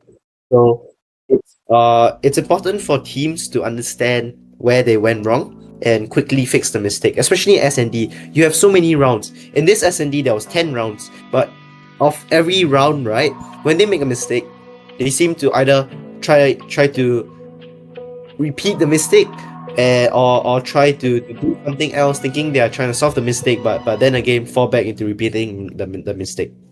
So really, I wouldn't say I'm disappointed, but you know, they have shown more in Screams. They have shown more in Screams. Especially, I was actually really, really excited for what they're going to show, especially for um, especially for gaming, because I've seen their scrims and they were very, very, very strong, especially for the snipers. But I have no clue what happened. Maybe they were just too, they were too, you know. It's just a lot of pressure, especially because this is the team that's representing this entire competition. So much pressure also equals to not performing well. It has happened to the best of us, and unfortunately, we did have to see that today. But GG's to Gaming, Saurus, but it looks like the team that's going up will be Aquilus. Yep. And we are gonna be taking a break. I'll pass time back For to Al. So see you guys later. Bye taking a bye. break. Take care.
Welcome back, everybody, to the 9 p.m. match of Yuno Gaming. My name is Gator, and I'm with Nihal today. We have the first two matches back, everybody, to the 9 p.m. match of chaotic, I would say. Yuno Gaming. There's a lot of back and forth, but then the first match, SKAERI versus ELITE, I think it was ELITE. Yes, it was a very close match between both, but SKAERI still comes out on top. And then the next match we have. I actually did not see the match. Hold on a minute. I actually did not see the lineups for both, so kind of missed a bit of the action. But Aquilus vs Saurus was our last match, and we saw the hardpoint and SND. Aquilus took the SND with a great score, and then it was kind of a tight game between Aquilus and Saurus, but at the end, Aquilus still came out on top. Now for the next match we have with what I'm seeing right here, because I actually came in a bit later, so I actually don't have the whole information. Vanquish versus TierOne. So what do you think would happen between those two teams, Nihal? Well, I think they're both really very skilled. Obviously, they have prior experience in competing in like tournaments and stuff like that. So they're definitely not new to the scene. Personally, I haven't really seen much about TierOne. I don't really know how they're playing. They play like. I have gone against Vanquish before, like in ranked, and stuff like that. And I have to say they are pretty good. They are a force to be reckoned with. So, yeah, I'm pretty excited to see what the two teams can bring forward today. What about you? So, according to the information we got from TierOne, is that their team actually made of players that were in different teams before. They played against each other, but now they basically form a same team to compete in this tournament. So the roster currently for TierOne, we have Wans, Chase, Mitch, Farid, Vibe, and Adderley. And for Vanquish, I think, like how you said just now, you played against Vanquish before in ranked around there. I'll be honest, in my personal opinion, between rank and a competition, it's quite different. Yeah, because it's quite different, especially when it comes to teamwork. Because when teamwork comes into play, there really comes to a lot of different parts. So kind of like tactics, communications, teamwork, and also basically your mechanical gameplay as well. Those will affect how the whole game will go around, especially in hardpoint for our first map, where there's a lot of back and forth. You really need to capture that point. It's going to be chaotic, that's for sure. With Vanquish lineup, we have Zeph, Astral, Sense, Saib, Amago, and also Sicko. I think this is going to be a good match. I agree, yeah. I'm pretty excited to see. I don't know. Who do you think will win? I'm kind of... I don't know, man. Looking at the lineup where I have, looking at the lineup that I pull out on my other screen, I actually don't recognize any of the players. So, because I've been, for those who know me, I've casted the game. I casted for other tournaments 2-3 years ago. I basically kind of dive back into a kind of normal self, where I kind of left the scene a little bit, but now I'm back and I'm fully charged. So, I think, with my prediction, I think I'll choose Vanquish for. I'm not gonna say who's gonna win the overall series, but I'm gonna choose it map by map, just so I won't jinx anything. So I think I'll choose Vanquish for the first map in hardpoint, because I think with TierOne being players from different teams joining together, I don't think their chemistry gonna be as solid as Vanquish. That probably has been a team for quite some time now, or maybe played together for quite some time now. So I think for hardpoint, Vanquish it's gonna be a close match, but I think Vanquish gonna get it. Yeah, I'll have to agree with you on that. I think Vanquish, they are, just being a team for longer. They've known each other for longer. They know each other's play styles. They know how they work. Like they know how each player works, and so I think they're gonna have slightly better teamwork maybe, and possibly take hardpoint. I'm not really sure about SND though. Yeah, tier 1, they could be underdogs for all we know, right? Like, because I haven't really seen them play. So, yeah, I guess we'll see. Yeah. And for those who just joined in and did not catch up on the format, for the 3 days starting from now until Sunday, we'll have a group stage elimination for a round robin format where 16 teams in this tournament are going to play against each other. They're going to knock each other out. Whoever gets the most wins will move on to the elimination match next week on Friday and Saturday. On Friday and Saturday, the elimination match will be a best of 5, if I'm not wrong, with Hardpoint, SND, Control, Hardpoint, and end it with SND again, if my memory is correct. That's probably a bit wrong, but might be a bit correct as well. So from that elimination, we'll basically get into where whoever gets to the finals, and then from there, the finals will be on Saturday, and we'll be casting it, and probably I will be casting it as well, maybe. So I'm gonna be excited. Oh, yeah.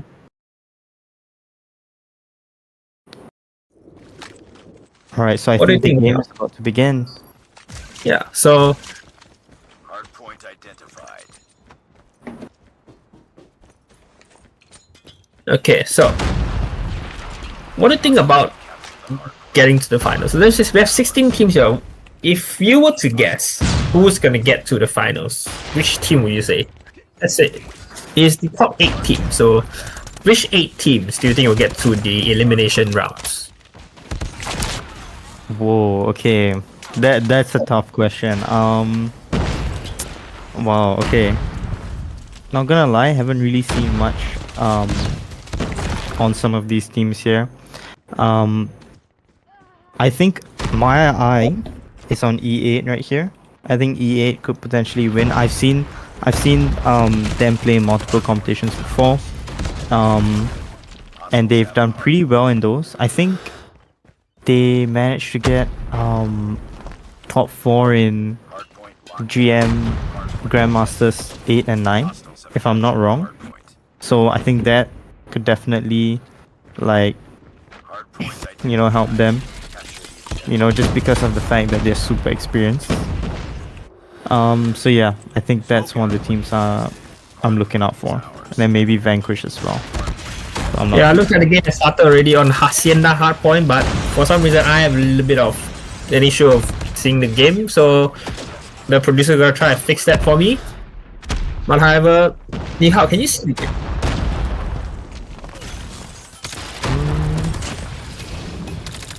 I also cannot see the game. Okay, so I have a little bit of issue here, but currently with what I'm seeing here, that tier 1 is having that lead in Hardpoint.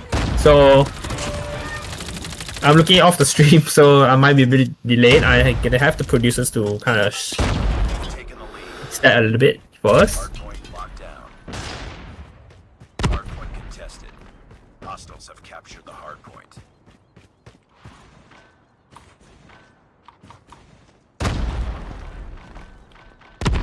Hunter-killer drone deployed. Hardpoint identified. Capture the objective. Frag out. Enemy down. Hardpoint is ours.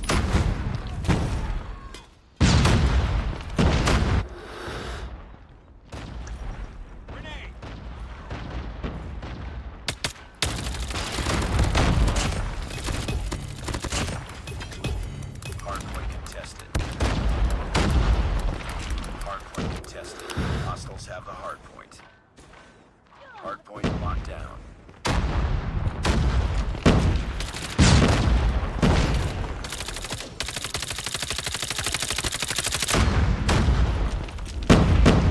Hardpoint contested. Hardpoint lost. Now they can. Okay.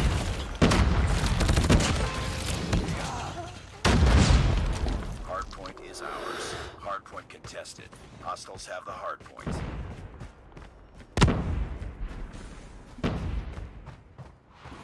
Hardpoint Hardpoint identified. Okay, so we are back. The screens are finally back up, and we can finally see. So, okay. Alright. So, with the lead right now with Vanquish at 42-68, TierOne having the lead of 23 points, but Vanquish round is currently in the points, sucking up all those points for those seconds. They're trying to get back. TierOne's trying to get back in, contesting the point for not let them get as much points as they need. But looks like Vanquish is not letting go of this hard point. Somehow sense still holding on to this with the equalizer. He spot our player behind him. He goes for it. He gets the kill. Vanquish is getting a lot of points from this hard point. 10 points difference right here, with TierOne trying to finally breaking in. I think this is going to be a very close match. After seeing how TierOne kind of dominates the first half point and the second half point, and then now onto the third half point, Vanquish really catches up right now. So now getting a 30-point lead, I think Vanquish should really start playing together, because looking at the minimap, they're kind of spread out a lot. They're kind of playing individually. TierOne's not really struggling a lot, but Vanquish, their gunfights looks superior than TierOne. So I think that's gonna give them a advantage on the edge to get some of that points from the hard point and lock it down really securely. What do you think? Right now Vanquish is just in the point. They are trying their best, but TierOne, they have top control, and I think this could kind of make it hard for VQ right here. But VQ, they still rule the point even without that top control. Now it's just TierOne in the point again, and I think, Hostile hunter killer drone. yeah, like you said earlier, Vanquish is kind of just spread apart. They aren't really coordinated right now. You can see TierOne, I think they're going for the next rotation. They're just letting VQ get the scraps. I don't think that was that great. I feel like someone should have just contested that for a bit, but it's alright. They get the next spawns. We can see one person here at P4 trying to get the spawns. They have to get that kill, and they don't. Vanquish gets the spawns, and this could be really good for Vanquish because yeah. Oh, and then now with the death machine as well. Oh, this could be good. Seiko. Oh, Seiko gets taken down. Oh man. So all the operators are being invested in already for the second round of P2. But look right here, TierOne is literally holding it on for basically most of the time on this point already.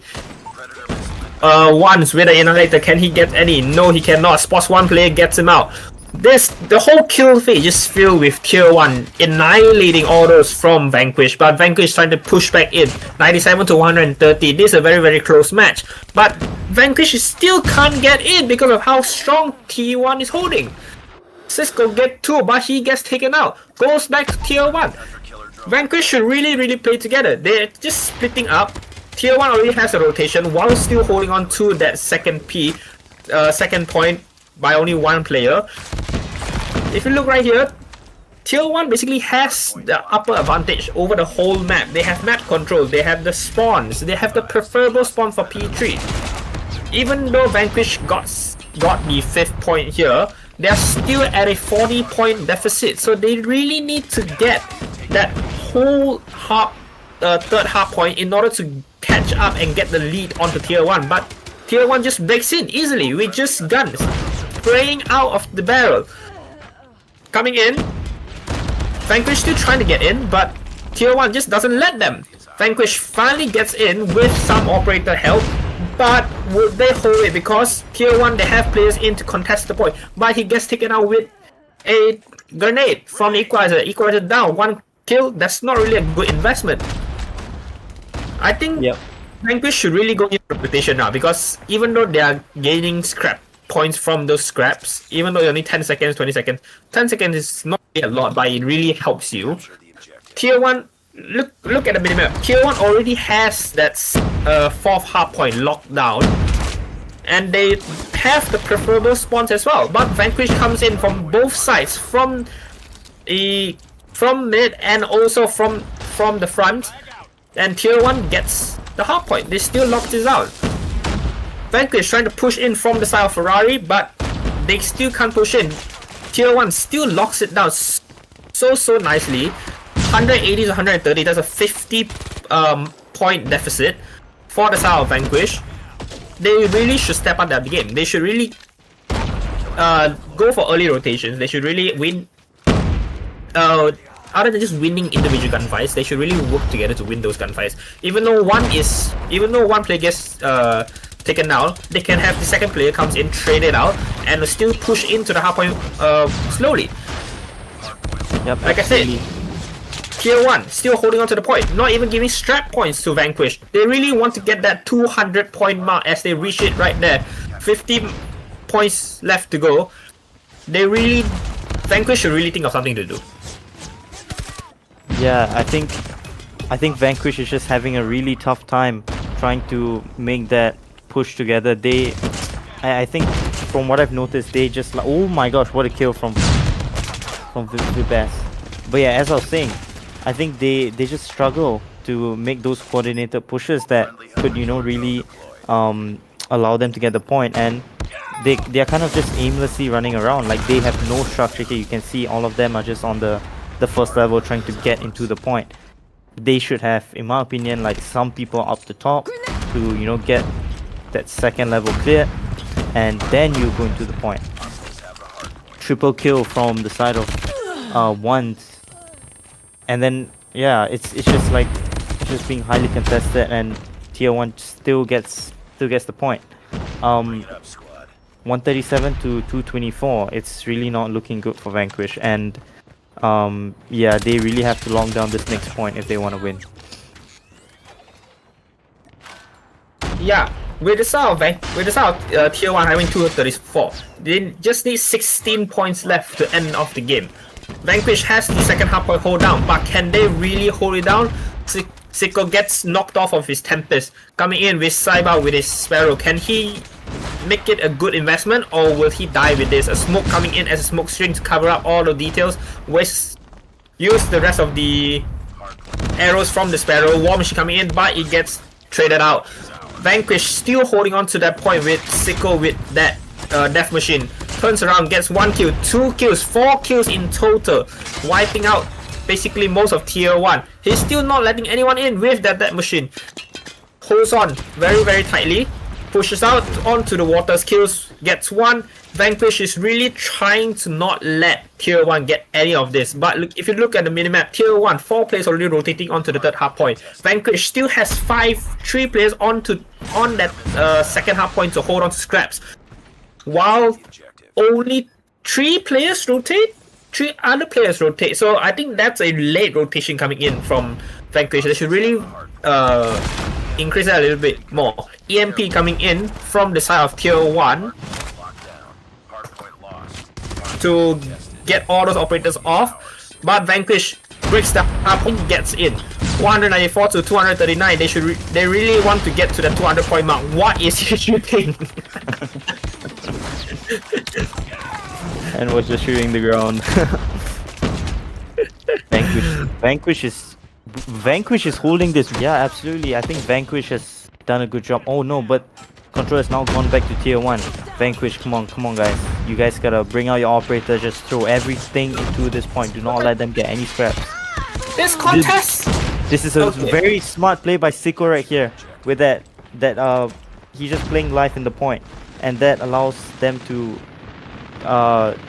play for the next point. We see a Death Machine for oh my god, all the operators are coming out. War Machine for Vanquish.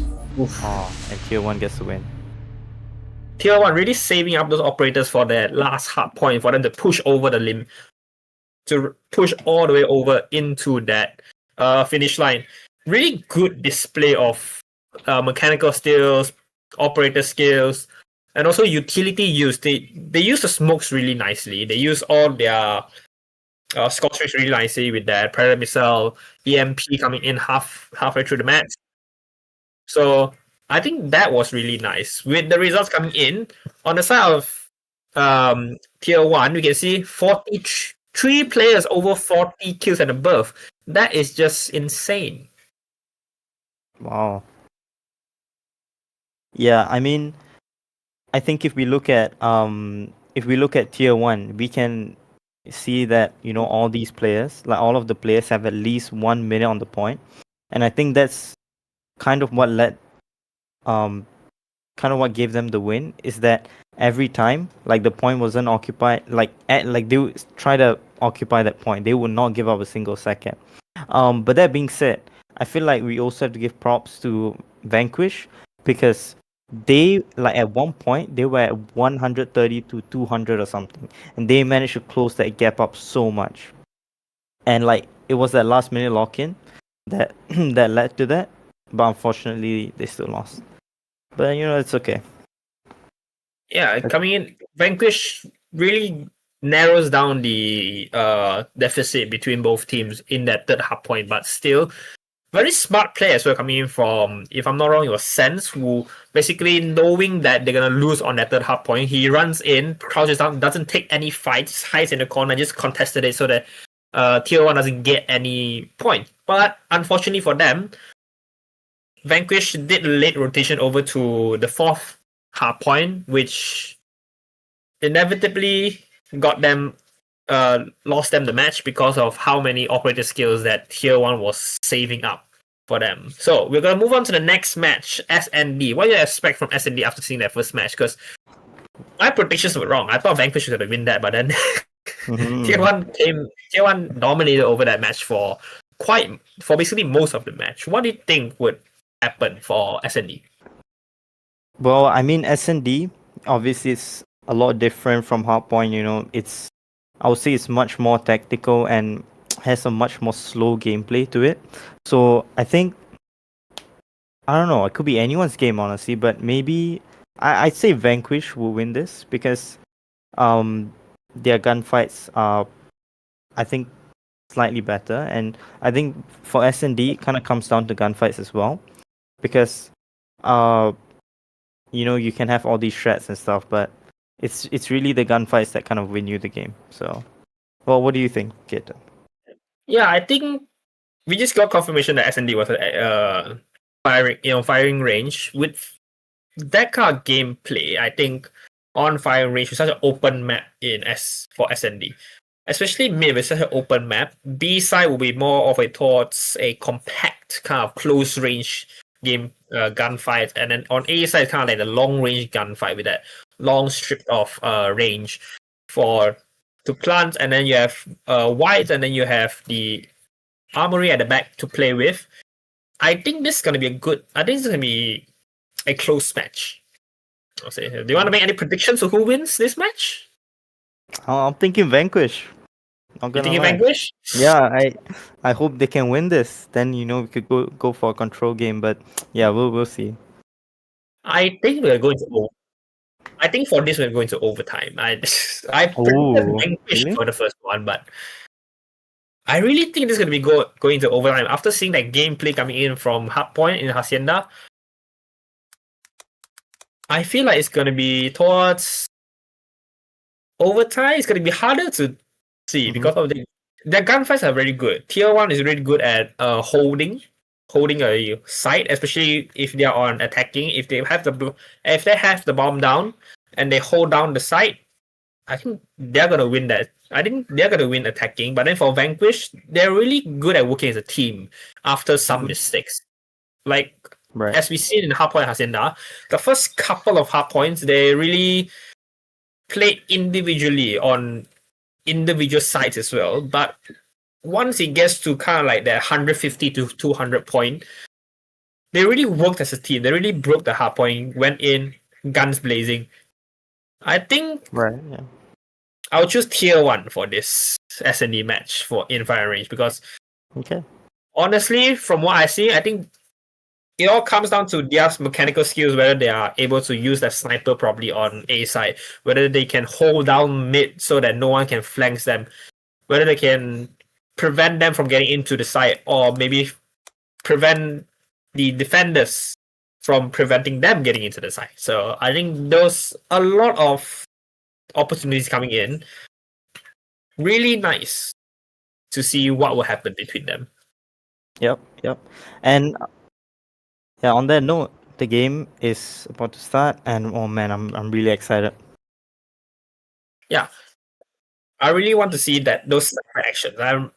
I've been out of the competitive scene for so long. I really want to see those sniper actions, especially those kind of like a new meta of kind of a double sniper setup. You know, I really recently kind of start seeing some those double sniper setups really being more popular now. Back then it was just one single sniper. That single sniper is responsible for everything. But now, well, you have one sniper, you have one here with a Tundra already in hand, and then the other sniper which is Farid on the other side as well. So I really want to see what happens between these two teams. So with the game starting in 5 seconds, who's gonna win this first match? What do you think? Enemy has dropped Oh, it's tough to say. I mean, attacking side. Come on, the game's about to start. Okay, Vanquish win. Vanquish win. Yeah, let's see. Vanquish pushing in straight. What an aggressive push going into the A side. One's already taken out. One sniper left. Zai pushes right in with the bomb. Why? To go to mid with a sniper. I don't think that's a good idea, especially with 2 players here. I think he's gonna get caught off guard. Yes, it is. Yes, as I just said, yes, it is. Amago from white trailer push kills off Farid. Now it's a 2v4 situation. What would TierOne do? Sniper eliminated. Oh gosh, it's a 1v3. Oh, Michi takes out 2. Oh, this is a very possible 1v4 right here. And he gets taken down lost that round. by Not over Sense. yet. That was an aggressive push coming from Vanquish. What do you think? Yeah, it's 2 definitely players, kind of yeah, 2 players push mid. 3 players push me actually. 3 players push me. 2 go into white trailers. 1 goes mid to lock it down. 2 goes right through A side. That is kind of an unexpected gameplay, I would say. Oh, Vanquish changed it up immediately. The whole team expected the A push, and Vanquish just changed it up. Now they're at B. Team gets the intel. Enemy has dropped the bomb. Now it's a mosh pit, and Lost that wow, round. and Vanquish Not win over that. yet.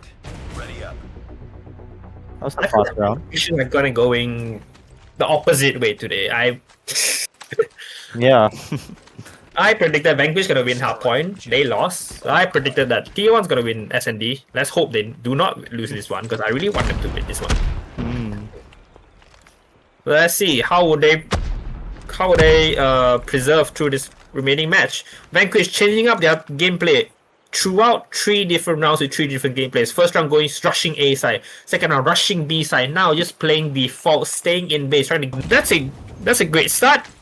And now they have the whole A side cleared out for themselves. Players coming in from mid and A so that they can get the bomb down. The bomb is yep, it is down on the A side. Vanquish Zaf with an amazing grenade coming in, pushing in with Cisco, but he gets taken out by Farid with a greater mechanical skills. Gets flanked by Sans, but Chase pushing in through white trailers, picks up a gun. What can he do? Sees one player, knocks him down, gets flashed, and he gets backstabbed by Sans. What a great teamwork coming in from Vanquish.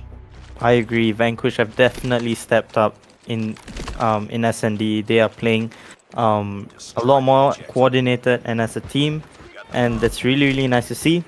Right now, I think they are going for the default play again. Oh no, wait. No, yeah, they're going for the default play again. Trying to get picks. Oof. Action going on the A side. Oh, Yeah, Michi with the over aggression onto mid, but then 3 players get taken out on the side of A. Bomb down, 2 players left. What will Vanquish do? Right now, numbers advantage towards the side of TierOne. If Sam comes in here and he will get taken out, 1v4 situation, Amago left with the USS. What can he do against 4 players locked down? Look at the minimap. 1 player locked down B side entrance, 1 player locked down mid entrance, 1 player looking at the spike, and the 4th player looking at A side, but he gets taken out. Intel going in for the side of TierOne. Now they know where Amago is. Thrown down right there, and Amago gets taken out. What a setup coming! What a post bomb setup coming in from the side of TierOne, defending that bomb, preventing Amago from taking a step to pick up that bomb. That's a great game, I would say. Yeah, definitely. They had super good positioning. They learned from their mistakes, and they stepped up. Now we can see the A push from Vanquish. They do not want to sit back at base anymore. They just want to rush the bomb. 3 people get taken out. Zaf plants the bomb. They want to bring TierOne to the bomb site itself to get to try and get picks off. It's a 3v4. Spots one player at Woods. Gets that information. Zaf just trying to wiggle his way. Siko trying to get some picks off, trying to get information in American. Gets spots one. Oh, Siko gets taken out. We're the last one. Complete 1v4. What can Amago do? 1v4 again for Amago with the spike. Not the spike. Too much better. With the bomb already. The same as the last round, but Michi kicks him out instantly without player losing their life. 2-3. TierOne coming in with a good counter attack. I keep saying spike. I'm used to Valorant now. Leaving for them. Yeah. Frag out. I need to come back to the call. I'm seeing more frequently, I see. The next competition you're gonna play in it. Ooh.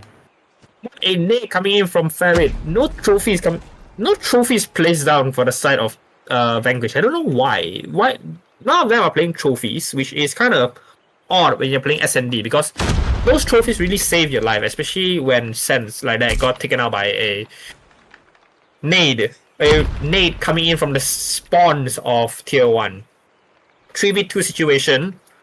What would they do? This is kind of in a stalemate now, but Zaf is trying to look for any players who kind of overcommits and picks on mid.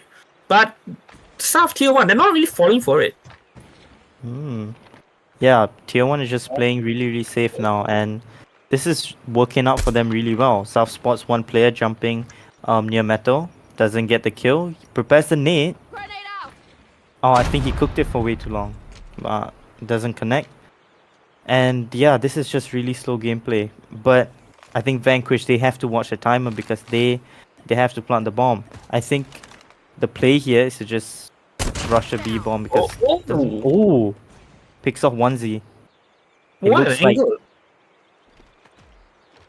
angle. TierOne reads this play. They know that, oh my gosh, all of TierOne is going for the B bomb side. This is a really bad situation for VQ right now. They are about to get oh my god, how does he? Okay, that's there such a- we go. No way. 1v1. Oh! What a read coming in from TierOne. Wow, I didn't expect that. I didn't expect Zaf to get a kill there. That was crazy. How did he know that player was there? Anyway, now sides are flipped. Appears here that TierOne is going for the immediate A push here. 1% on the back side, watching the flank, I think, and then just 4 on the bomb site itself. Smokes in play. 1Z takes out Cube. Guy on the flank has to watch out. This post plant setup right here. They plant the bomb right out in the open with the stream's lagging. Yeah. They plant the bomb right out in the open. Zaf going for the flank, but I guess taken out by Chase right off. Amago gets taken out as well. They can't really go in for the defuse as well because of how open the bomb is planted. That's a great strat coming from TierOne as the site changes. 4-3. I rarely seen that kind of open bomb plant before, because usually people, when they use smokes, they don't really use it as to cover themselves to plant, because when they're planting or whatever LMG they use today, they just spray down the whole site, and in the end it doesn't really matter whether smoke or not. And guess what, a warband coming in from Cisco, I mean, onto ones. This is, I'll be honest, even though it looks a close game, it's a very confusing game. Definitely, yeah. A stun comes in, gets the intel knowing that there's one player there. Cisco get another one through the wall as well, spots out Michi. Would Snipe? Oh, Oh, he sees yo, the player's shoulder. Would he shoot device again? check. Yo, how does he know? Nah. What? Come on. Was it 1v1? No. It's taken out. You know, even though it's a bad lead effort, seeing the shoulder through that metal wall, I think That's Koresh should okay. really fix their game a little bit. That shoulder coming in through that wall is kind of a bit of a giveaway Right. for me. Yeah. It's very lucky that that wall can't be wallbang with a sniper. So Oh, okay. Appears that TierOne's going for a B push this time. Vanquish reads that play. They have all everyone is just going towards the B side. No one's on the flank though. I feel like someone should be on the flank. Oh, I think Zaf is going for it. No one has planted the bomb. I think they're just trying to get picks off. oh, Oh, just a Zaf gets pixel. taken out. Last man standing. It's Finish. just trades after trades here. It's a I want to give. 1v4. By the way, I want to mention this as well. Look at how many trophies are in jungle from the side of TierOne. We have 3 trophies. Initially, there was 4. 4 trophies just on jungle, just receiving nades, protecting the whole TierOne. That's why I said utilities, when they are used properly, it is really a great source, great kind of a additional. It's kind of like an additional player in a sort of way to help you win the match. 6-3 for TierOne. Looks like my predictions are true. Yep. Oh wait, you never know though. Maybe Vanquish can make a comeback right here. Oh, don't say Okay. that. Trophies. On A long, TierOne is going for that A push, planting the bomb, immediate plant Oh, through the like I mentioned, even though you have a smoke screen down, players will still spray the hell off the site, so you still can't plant it. Oh, Oh, one shot. again, 1v2 situation, both players low, and he still loses the gunfight. So Oh, bad luck. yeah, that was unlucky. I thought he was gonna win those 2 gunfights because how low the players are, but halfway through the players are healing already, so Yeah. just the RNG gods are just not on their sides. Looks like TierOne is kind of going for a slow kind of setup, a default setup. You know, both teams are playing kind of slow, trying to get information, trying to see if anyone's peeking, to try to get those easy kills. You can see here, I think 2 players on B. I think most of TierOne is just around jungle woods area. I feel like they gotta start making a play or like a move right here. Obviously they still have time, but nade hits for Zaf. He gets information that there are players on 2nd floor, I think. Oh, that's a big kill by Sai. Sai backs up. It looks like TierOne is gonna go for the A push. Yeah.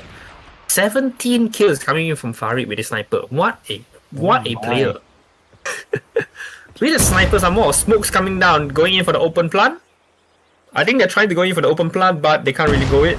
We can't really deal with it because of how Vanquish is setting up the lockdown on A side. Where Zaf going in for the flank again. Sicko takes down Farid. Zibes trades it out. Zibes gets another one. 2v4 situation. Can TierOne end this off? 2v1 for 3v1 situation actually. Sicko with a sniper. He really needs to find a SMG or an AR to play around with this. He can't really rely just on the Tundra and is also machine pistol. But would he find the angle right here through the wall? With the nade coming in, Trophy gets it. 3-on-1 situation. All 3 players are on the side of A side. He pushes through mid, going in for the flank with the sniper. Would he pick up a gun off Zaf's body? Here's the slide. TierOne just waiting for him to come out in the open. Chase don't know which side is he on. Sicko takes him down. Spots another player. Trying to push in, and he gets taken out by 1 snipe. 7-4. I think my predictions were true. Yeah. Wow, that was a great game from tier 1 right there. You know, their positioning was it was really good. They managed to read Vanquish's place, and yeah, they definitely deserve the win. And yeah, your prediction was right. Fair enough. Great match coming in from the side of tier 1. They were losing 0-2, but they pushed back up, equalizing it, and then continue on. Vanquish and tier 1 just pushing each other to the limit, and then tier 1 finally getting that win, 7-4. Even for Search and Destroy, that's actually a pretty close match, I would say. Farid with 17 kills and 6 deaths on with the sniper. I think Wow. he's gonna be MVP.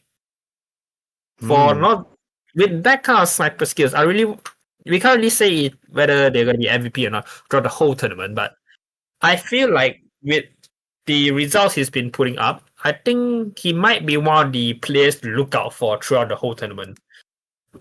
Yep, I agree. Farid, he has just been a menace throughout the 2 games that I've seen him play in, and yeah, I'm definitely excited to see what he can bring to the table in future games. Yeah, it's gonna be crazy. Yeah, on I the hope side to of see more snipes. Yeah. Yeah.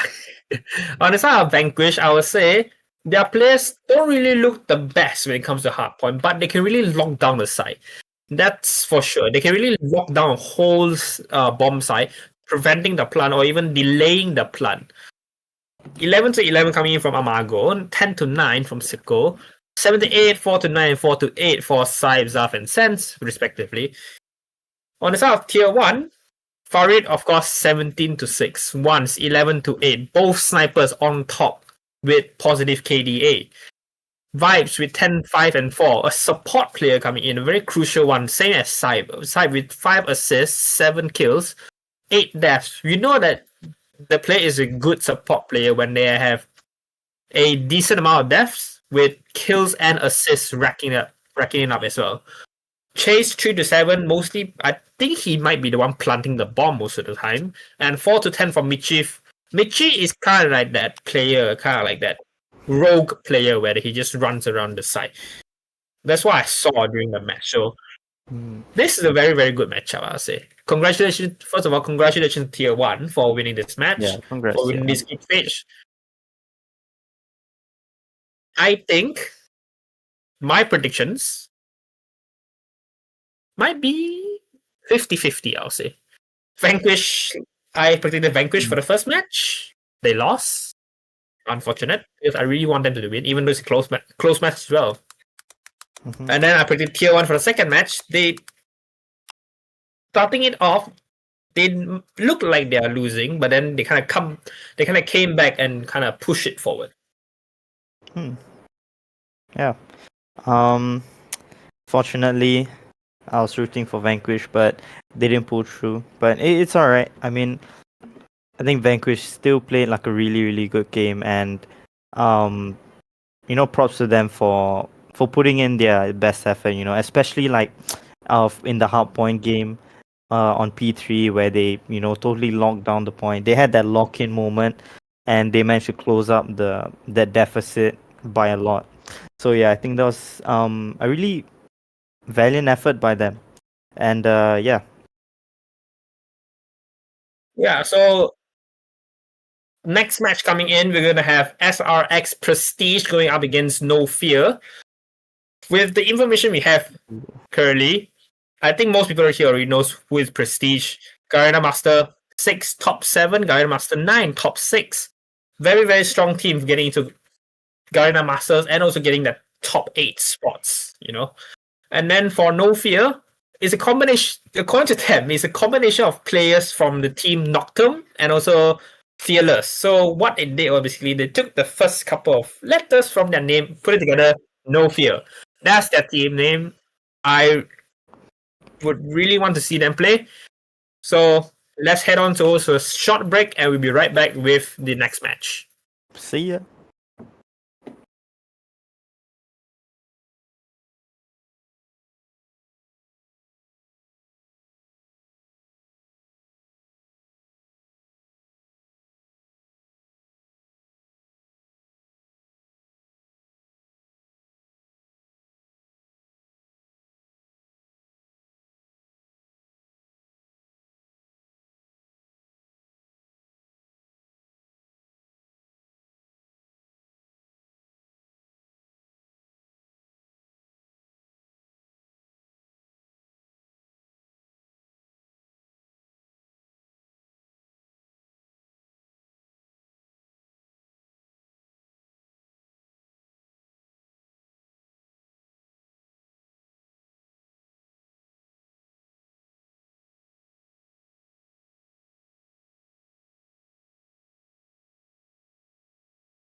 All right, welcome back to the stream. Just an introduction again, like for any new viewers here. My name is Nihao, and I'm one of your casters, and I'm with here. I'm with another caster, Joseph, here today. Joseph, do you want to introduce yourself? Yep, I'm Joseph. I'm the CEO of Yuno Gaming. welcome back. And right now we are Just an we are introduction. gonna be casting Prestige, and the other team would be, what is it? YUGEN No Fear. So YUGEN No Fear is actually a tier 2 team, whereas Prestige is a tier 1 team that has qualified for Garena Masters, most recent Garena Masters. I think they also qualified for GM9, right? So this year has been the year where they broke into tier 1.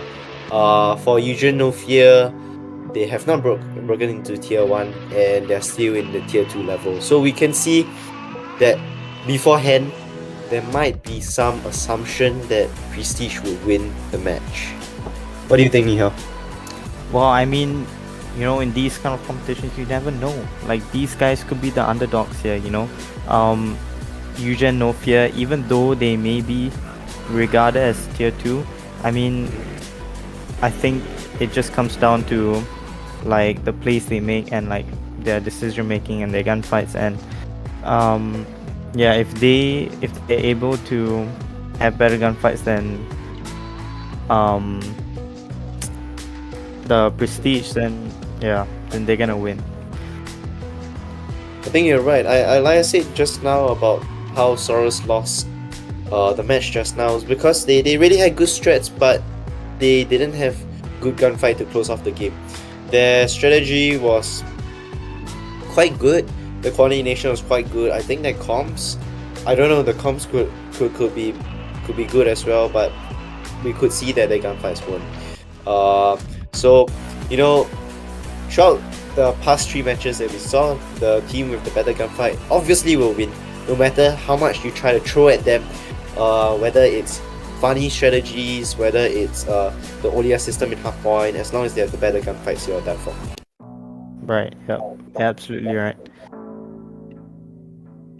So right now we're waiting for the teams to join. Prestige hasn't shown up yet. Yugen has been waiting in the room for quite a while, and right now it's just 10:01, so we'll wait a little bit more. So Nihao, what do you think about the current situation in the Community Cup? Who do you think will win? Out of all 16 teams, Yeah, who do you think would get the money, will get the bag?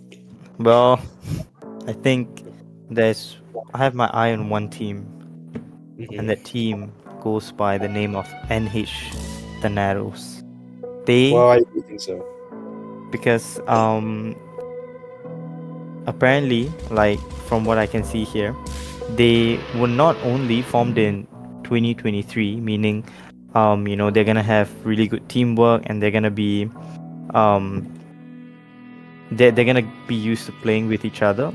They've achieved top 4 in both GM8 and 9, which is honestly crazy. GM8 in the Grandmaster series, there are top tier teams like Elevate, like, I don't know if AMT is still around. Maybe it's not around anymore, but yeah, you get my point. Top tier teams, and they got top 4. So yeah, my eyes on them. Well, what about you, Joseph? I think the team that will win is YG Saurus. Come on. After today's nonsense, they're gonna debrief later, and then they're gonna be like, oh, it's time to lock in. The whole entire time we've just been trolling the viewers. So like, now it's time to show that we've been smurfing the whole time. They're playing on their odd accounts. I know for sure. I've seen them. I know for sure they're just like trying to rage bait me. It's a rage bait challenge for me when I see them play sometimes.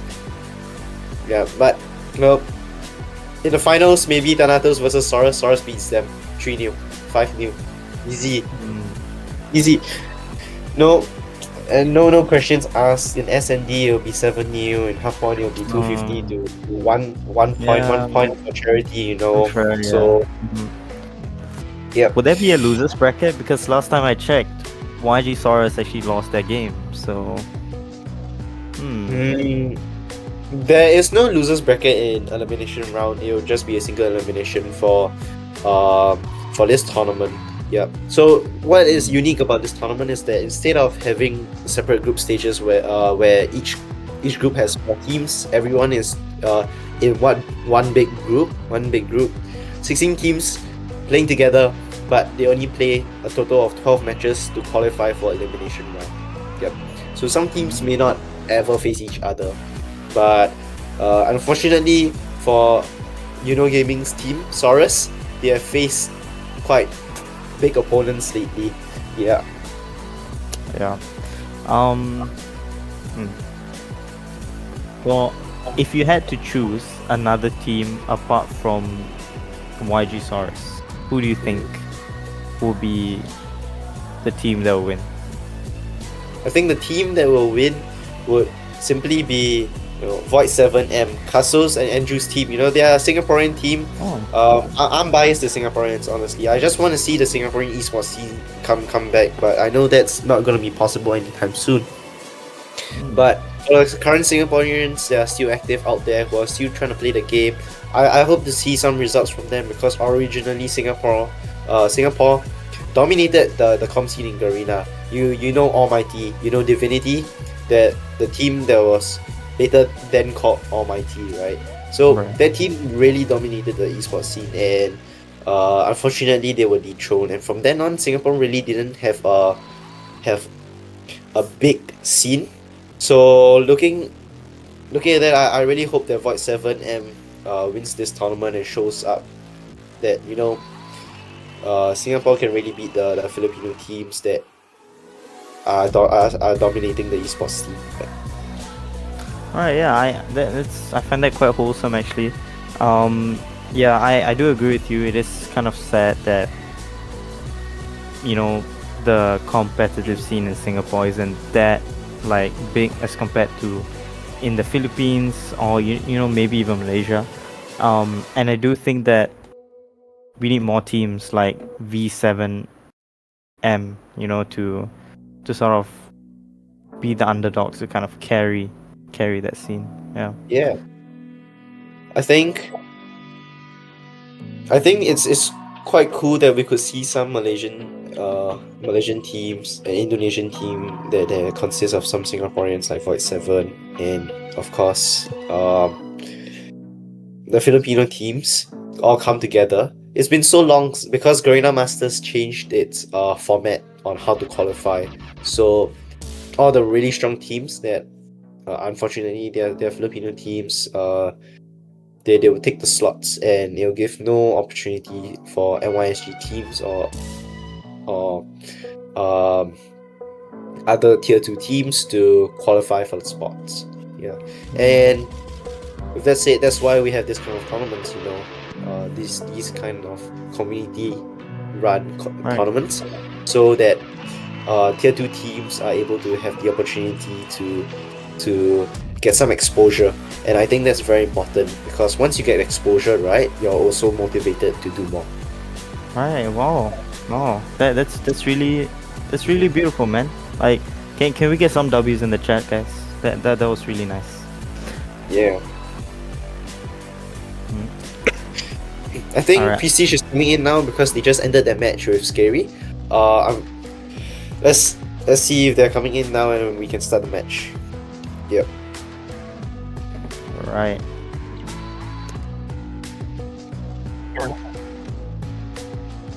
Who do you think will win this match, Joseph? Who? I'm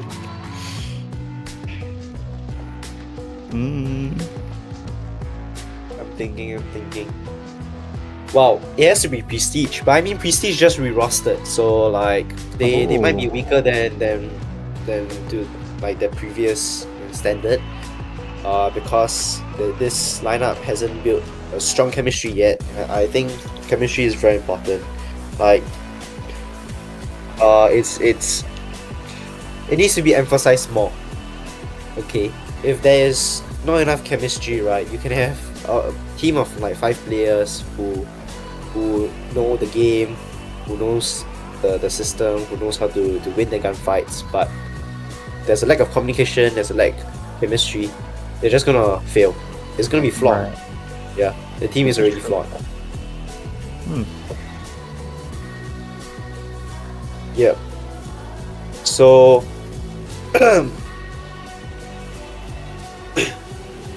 what's the comments?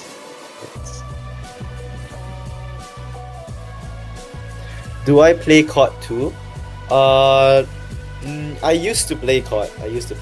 And I was originally the captain of Saurus before I retired and started this organization.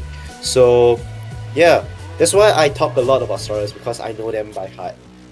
And yeah. Yeah. Actually, fun fact.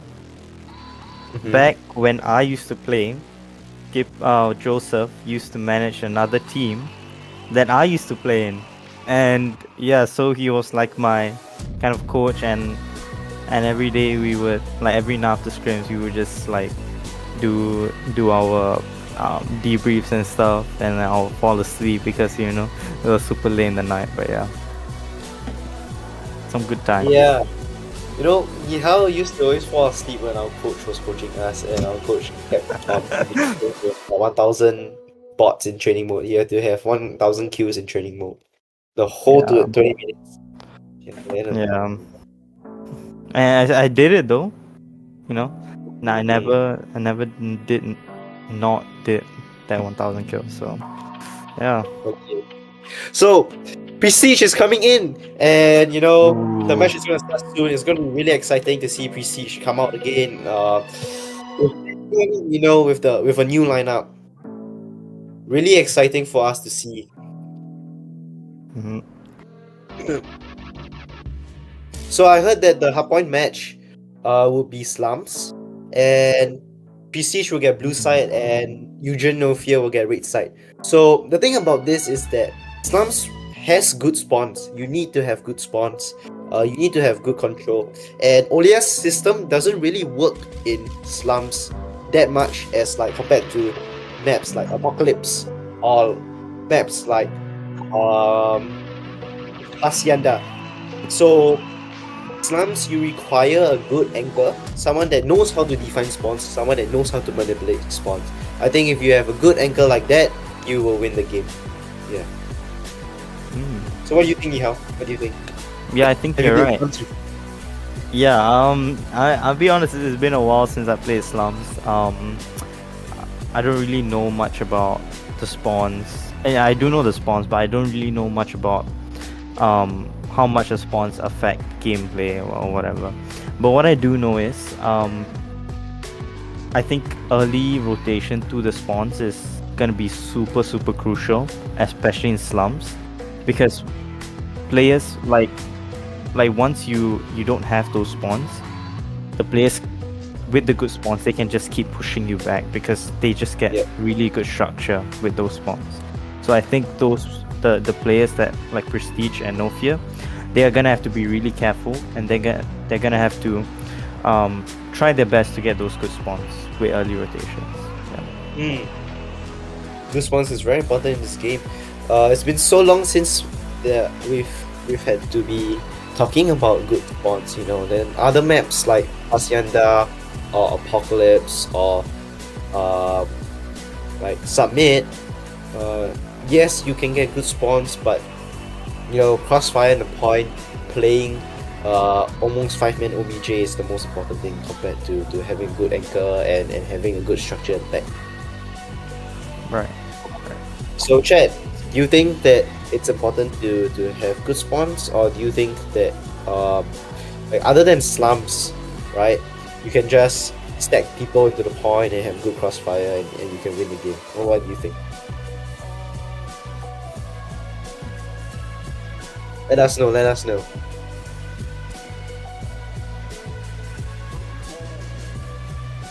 Ooh. So the match is gonna start soon. After a long wait. I apologize for it. Are you guys ready for Prestige? All right. I know I'm ready. Are you guys ready? Alright, come on guys. Last match of the day. Who do you guys think will win?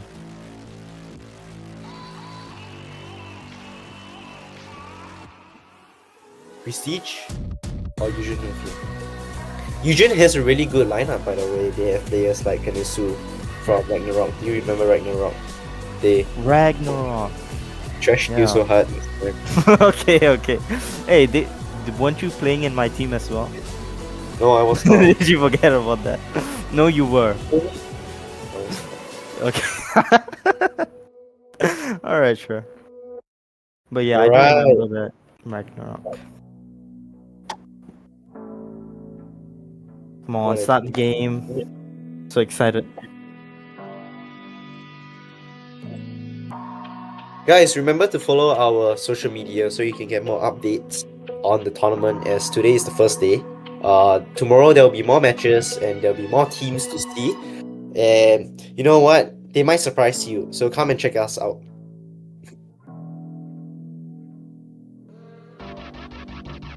Yeah, what do you think? So do you think tomorrow will be more exciting than today, or today was the climax already? Oh, I don't know. I think It's too early to say. I want to see E8 play. I want to see Thanatos play. You know, I don't really know many of the teams here. Oh, I do want to see TierOne play again as well.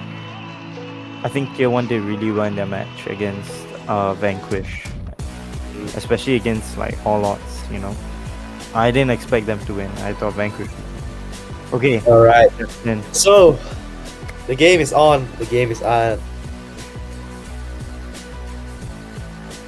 Let's see.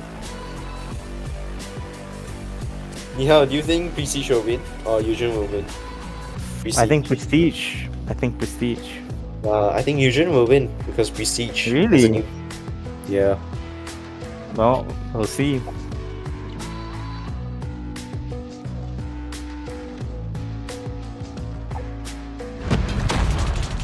So we're in game now. It looks like Prestige has a good opening, but you know, Yugen runs over them and takes over the point. Ram Rider, right? And see, Prestige loses control of the spawns as well. They lose control of the map. They don't know what they're doing right now. Oh, they seem to be retaking, and you know, it's not bad. They contested it and they successfully retook the point. What do you think, Nihao? Yeah, Prestige is just heavily contesting the point right now. I think they're doing a really good job. They have the point right now. I think they are just trying to lock down the whole spawn area. We can see here though, Nofia is pushing in. They are not afraid. Kenisu is just hiding in the smoke right here. Gets taken down. Yeah, P1 is always gonna be a very heavily contested point. It's mainly who can kind of rotate to the next point, I feel. Over here we can see that it is Prestige with the spawns right here, but Nofia is trying to, you know, get that backstep there. They are smoking everything, trying to get the spawns. Unfortunately, their retake does not really work. They have the blue house spawns right here. So yeah, currently it's looking really good for Prestige right now. Nofia, they are still trying out that trying to retake the spawns. They could successfully do it right here. Not really sure what's going on. Oh, the backstep comes in and they take the point. This is a good play. Split spawns for Prestige right now. Prestige Yep, still so- has the spawns.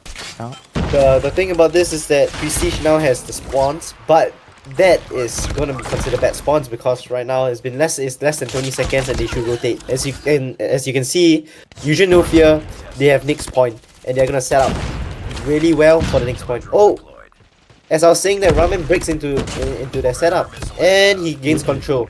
So Yugen right now is struggling to retake for sure. They do have fountain spawns, which is a good sign that they are able to retake this successfully. So let's see if we can win their gunfights, and they cannot win their gunfights. So you know, even though this game is quite close, you could see that Prestige has a significant gap in terms of their abilities. and they have more consistent gunfights. They have a better map awareness in this map compared to YUGEN No Fear. Ramen Yeah, right it now is- is trying to control the hardpoint by himself, blocking off any entry from YUGEN No Fear. Back to you, Nihal. Wow, it is just blue in the kill feed. Death Machine comes out for Yuka. The gunfight difference is just insane right here. Finally, no Fear is able to retake the point, but they're using a lot of their operators right here. I think I saw a Tempest and an Equalizer. 6 seconds left on the point. Prestige is trying to get that early setup. Fluffy gets flashed. Capture the objective. Who's gonna get the spawns? Prestige manages to get the spawns. This is the second time that they've managed to get the correct spawns. Ours. Prestige just in the point, securing spawns. They do not really want to push up. I feel like maybe someone should have pushed up right there to try and get control of that grey van. They still have the point though. There's just a lot of crossfire going on. It seems that No Fear aren't able to win their gunfights. It's just all Prestige right here. But what do you think, Skipper? Yeah, it looks like Prestige is gonna close this game off quite well with a big gap actually. As you can see, the gap is just constantly growing. It's more than just one hard point. It's 70 points. It's really too much for YUGEN No Fear to handle. You know, Prestige is constantly winning to the point I think they might get tired of winning. So, you know, we have to see. Okay, so YUGEN No Fear has set up next point pretty well, but you know, as I said previously, you can set up pretty well, but if the other team knows how to retake the point and close off the half point, you know, there's no point being there early. You gotta win your gunfights. You really gotta win your gunfights. Prestige, some of them valuing their operator skills, some of them not. Ramen with the Sparrow again. Let's see if he values it. Okay, 1 kill. Okay. 1 more kill. Yep. 1 more. Alright. So there's a really good example of how you should value your operator skills. If you can get more than 1 kill, right, I think it's a good value. It's a good enough value, okay? If you can get 5 kills, it's just extremely outstanding. Right here, Prestige really closes off the P1 with a good crossfire. They know spawns really well. Look at Fluffy immediately pre-aiming that blue house to hold off YUGEN No Fear's attack. And as I say that, YUGEN No Fear has one person lurking in Nyx, trying to mess around with spawns. He dies. So let's look at how Prestige sets up for Nyx. I feel like right now, No Fear just really doesn't have that kind of coordination that you need, especially against a team like Prestige where they know all the counters. See, look at this. They know exactly how No Fear is gonna push, because they knew that last cycle they tried to get that retake by pushing this lane, and you know, they just read that play. Death Machine for Prestige. You got a double kills. Is he gonna get? Oh, as I was talking about OS value. OS value is really important. Look at this. Look at this. That is good OS value. War Machine and Death Machine combination play. And they retake the hard point successfully. Would they be able to hold it down against Prestige? Alright, so Curve does pretty well using his Death Machine. But unfortunately, there's a Predator missile that annihilates him. Pengate right now with the Tempest, but again, he gets annihilated. So, as you can see, if they had valued their OS, they would have gotten the money here. They would have locked it down quite well. They need to get Nyx spawns fast as fast as possible. Right now, right, we can see that YUGEN No Fear is struggling to go Nyx because Prestige has been holding all lanes quite well. They have Fountain Lane, they have Mid Lane, and there's one of them with a War Machine out. Pacify the War Machine. Is he gonna clear off the push from YUGEN No Fear on the Fountain side? No, he cannot. He cannot value it, and he is stuck. Alright. So, that's what I mean. If you can't value your OS, right, you lose control. You easily lose control. Because gunfights are very inconsistent from time to time. You can't always expect yourself to kill 5 people all the time, right? Fluffy right now into the point, he dies. It looks like YUGEN No Fear suddenly got the game back together, and well, I don't know what happened to them. Did they like eat something in the middle of the match? Because right now, they're stacking the point and they're holding it quite well. Okay, equalizer from Kenshin. Will he be able to? No, he cannot value it. And that's how Yugen No Fear survives this half point. Even though they're surviving it, right? Be If advised. you know Prestige holds down next half point pretty well and gets the money heal, I think the game is close. I think the game will be close. But it's quite surprising to me that Yugen No Fear, they were about to be 100-point club, but they did a successful retake and took down P3 quite well. What do you think, Mihal? Yeah, I have to agree with you. I think that that kind of plays from Nofia on P3. Like, I don't know what got into them. They just like locked in, and yeah. But now in P4, I think they're struggling a little bit because they don't really have the spawns. Fluffy with the 3-piece. Yeah, it's just Fluffy in the point. They have to just get Fluffy out. Sparrow comes out for the side of Chu. This could be really big. 2 kills. Nice. Come on, good. get some more. Yeah, this operator use is so clutch. They're surviving again. Honestly speaking, I think Yugen No Fear might do a comeback against them if they continue to value that OS. Don't you think so? Oh, right now Yugen has one OS available, which is Death Machine. If they use it successfully and mow down Prestige, right, and get this money heal, they might pressure Prestige into giving up the lead. We can see here that Prestige is trying to push from bricks, and they do successfully push. This might be the end for Yugen No Fear, but you know, guess what? Because Yugen No Fear is trying to retake from the side, and they are flanking quite well as they contest the point. You think they'll be able to retake this and survive again? Oh man, I don't know. The Death Machine comes out for Yuka. This could be a really good playmaker right here. Yuka is just locking down the spawns. He knows that they're spawning blue. He gets comms from his teammates. Okay, Yuka, you gotta push out the point. They're spawning at the other side of the map. Oh, wait, maybe there's good positioning from him? Fair enough, he knows. I think Does he know that unfortunately there's for Prestige sorry, unfortunately for Yugen No Fear, it might be game. It's game. Wow. Yeah. But you know, they did put up a good fight. At the start, they were quite sluggish, and I feel like if they did not have that slow momentum to the game, they could have at least been head to head with Prestige. You know, not just 150 points, but close by 220, by 230, right, to 250. Right. So let's look at the results. Let's see how close were they in terms of their gunfights.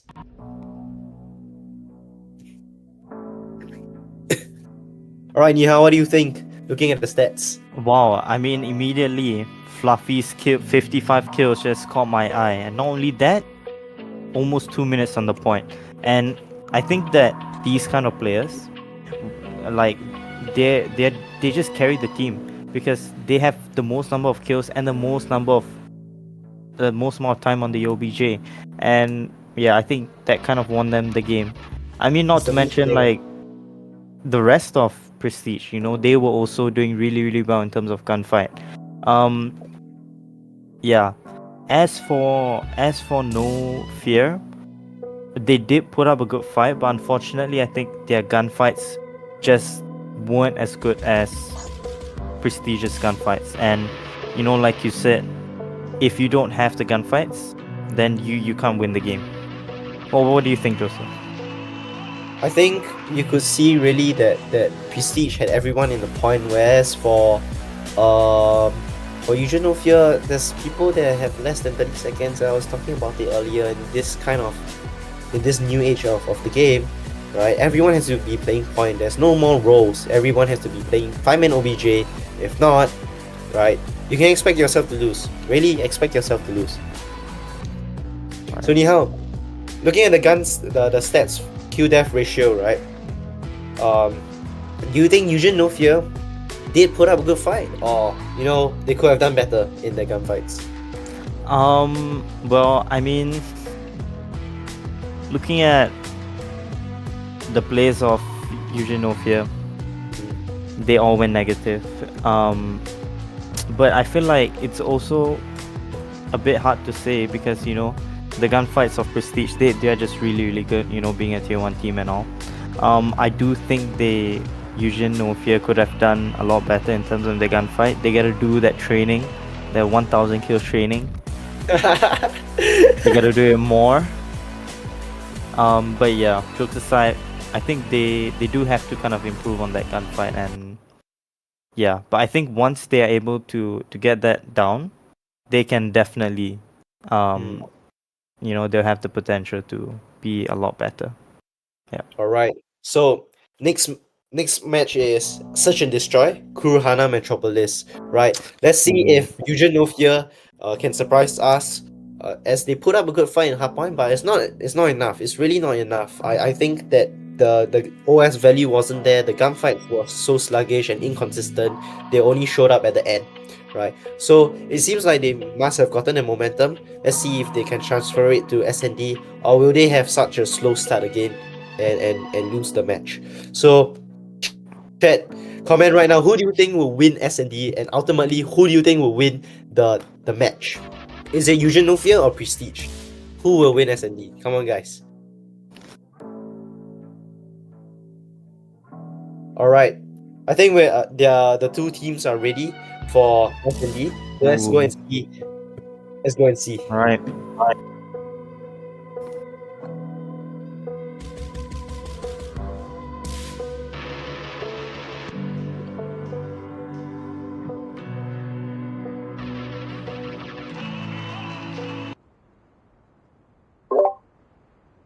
Right. So as you can see, PSG Prestige is now in the defending side. They're gonna defend against Yugen Nofia's aggressive push. Let's see. The Yugen Nofia is opening up with a default. A 1A long, 2 mid, aggressive mid. Okay. Prestige kills Curve at B long. The opening play for Prestige was 2-3, I think. Okay, Pacify clears Kazu. He kills True. Tenga is left. Do you think he'll clutch? He's just in a corner. I know. There's no way. Oh! Wow. Wow. Really, I thought Kenshin would give that kill to him, but I guess not. That was a fast round. Yeah, I think the gunfights of Prestige are just unmatched. I think Nofia just have to play more as a team. I think they need to play as a 5-man. We can see here they're going 4-man for the A long push. Oh. They seem to someone fall killed back himself. here. Oh no, why did he kill himself? Okay. Yeah, they're just being pushed back into their base. It's a 4v2 right now. The thing about S&D is you gotta commit, bro. You gotta commit to your push. You can't fall back. Yeah, 100%. Looks like Kazu, he's kind of patiently waiting, but actually there's no one at the B bomb site. They could very well push right here. Okay, it appears number 4 going to be it as well. They just left the bomb site open. I don't know if that was a good play from them, or maybe they're just playing for the retake because they know that their gunfights are better. Kazu, don't over push. Oh, maybe he's just trying to rotate up. Okay, doesn't see anyone. Oh. This Oh! Gets Wow, one. kill. The game looks winnable. Nah, he's down. He's dead. Boom, dead. Gets 2 though. Dead. Kazu thinks 1v2. it's like heaven or something. Oh, where's he shooting at? Oh! Look back. Yo, he running. All right. Yeah, so Oh my Prestige right now goodness. has one side down. They have a good body system. Are they gonna rotate back? Oh, don't go back there, They have guys. 16 seconds to plant. Oh, he's dead. Boom, he's down. GG. GG's. Wow. Right, so Yugen Nofia's problem right now is that they are not being aggressive enough. They are hesitating a lot on their pushes. Is whether if you want to push, you gotta be aggressive and you gotta commit. You can't fall back. This is why it's called a push. It's not a pull. You're not pulling, you're pushing, right? And I don't know what they are doing right now, but it looks like they're trying to go for a default play, trying to figure out what is Prestige structure right now, and see where is Prestige putting their players. You know, as we can see for Prestige, it's 2-3. Oh no, it's not 2-3. It's a 2-1, 2-1-2. right? They're changing it to a 2-3. You have one more guy watching A long. But it looks like he's going back to A. Chu is dead. Chu always dies at A long. He's allergic at A long. Right? So they're now reorganizing at B long. Do you think they'll be successful? It looks like Eugen no Feel is hesitating again. They're not really brave enough. And Kazu Kazu really double gets double kill. We couldn't see that. Damn. Cameraman is not getting paid. Cameraman.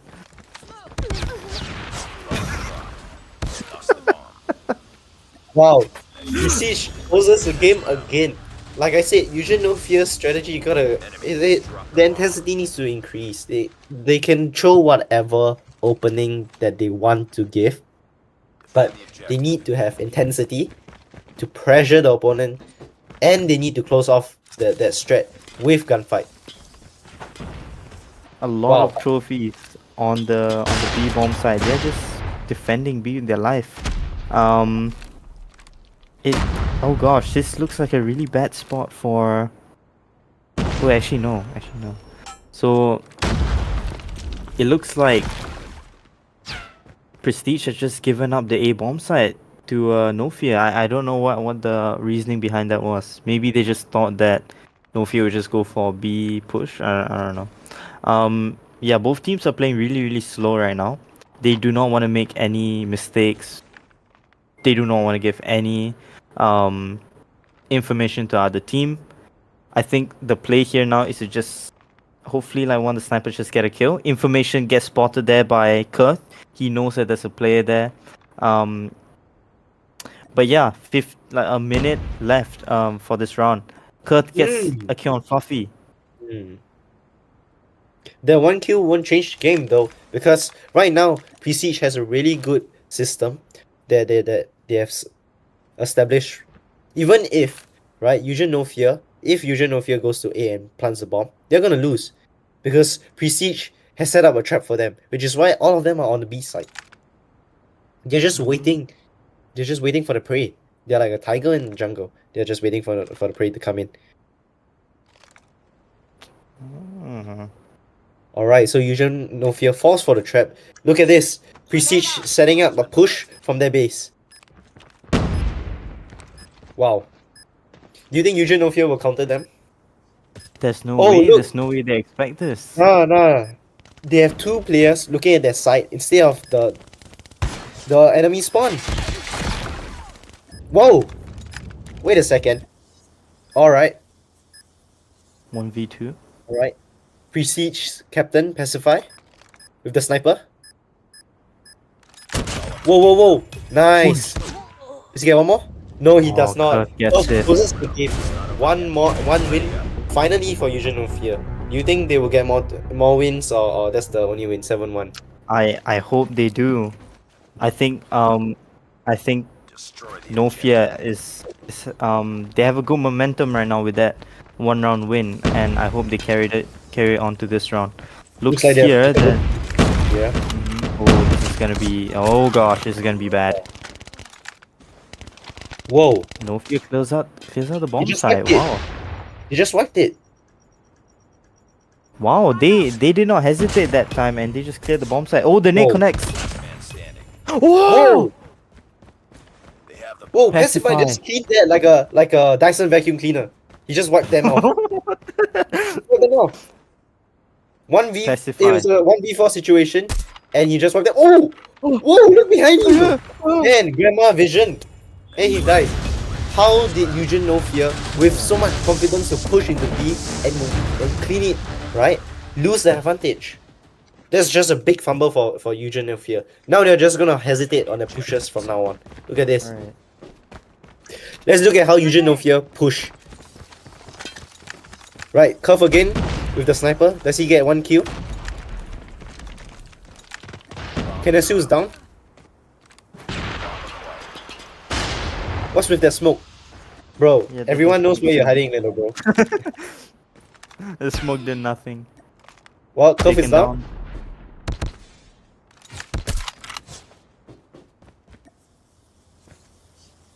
lost the bomb.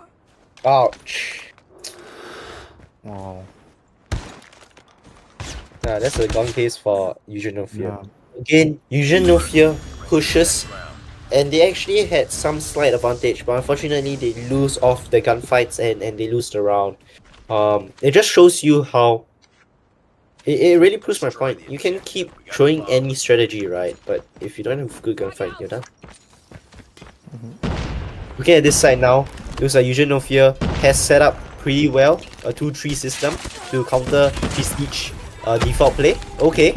What do you think, Nihao? Who do you think will win this round?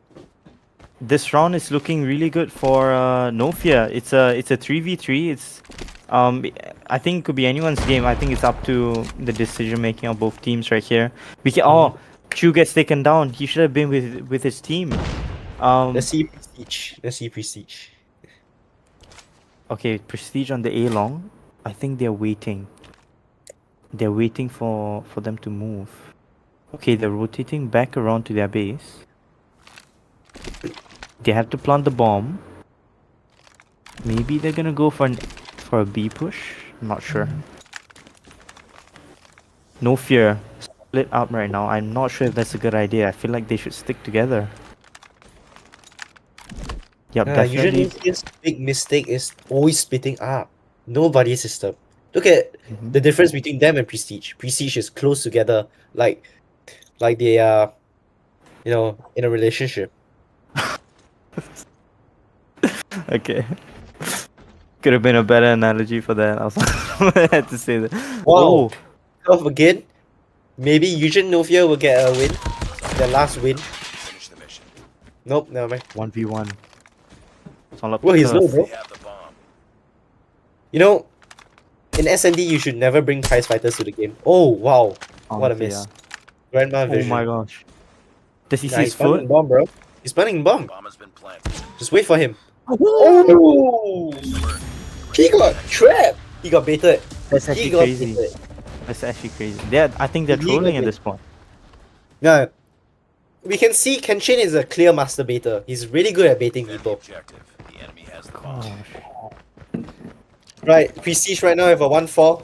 Oh no, default play. Okay, I think they're gonna push mid. I think they're setting up for a push on mid.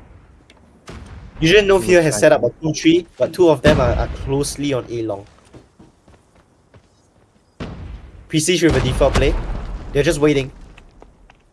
They might set up for a mid push with so many of them organizing themselves on mid. Yep, they're out. Slowly going out. What's with the smoke? Wow. Whoa. Okay. Numbers are equalized again. Kazu with the scope out. And is there anything? No, misses and misses. Is Curve gonna run away or what? Nah. He's so confused. He doesn't know where to aim. Should I shoot this? Should I shoot that? A little bit of this, a little bit of that. That's it. That's Presige's game. Yeah, it's all up to Chu, but Nope.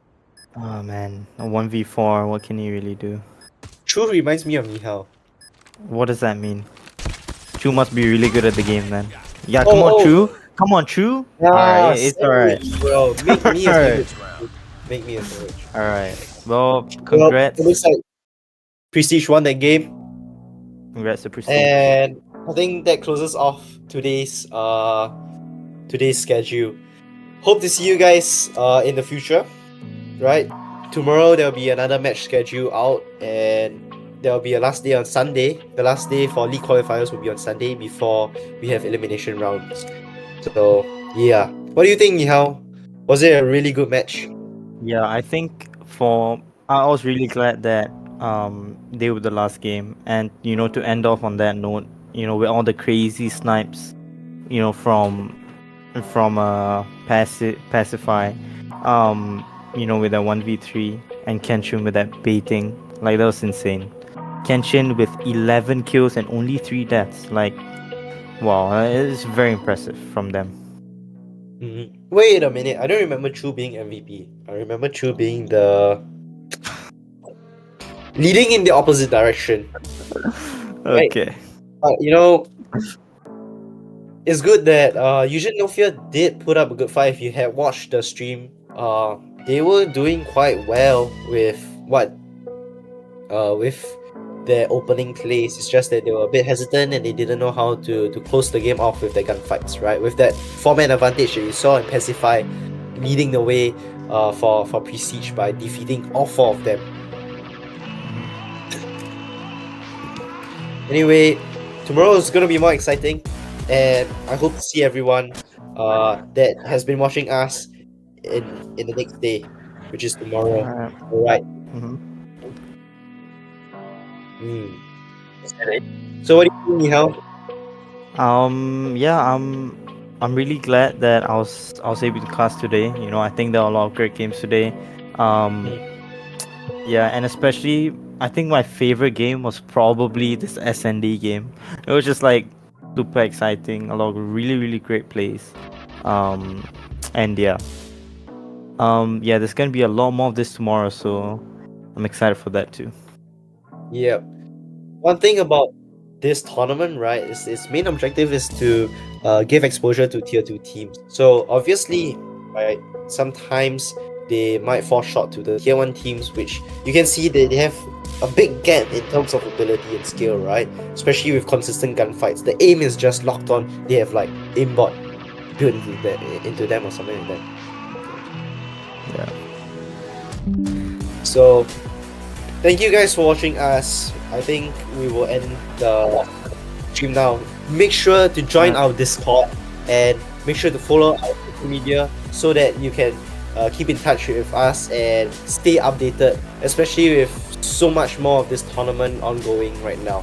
Okay. See you guys. Bye-bye. Bye.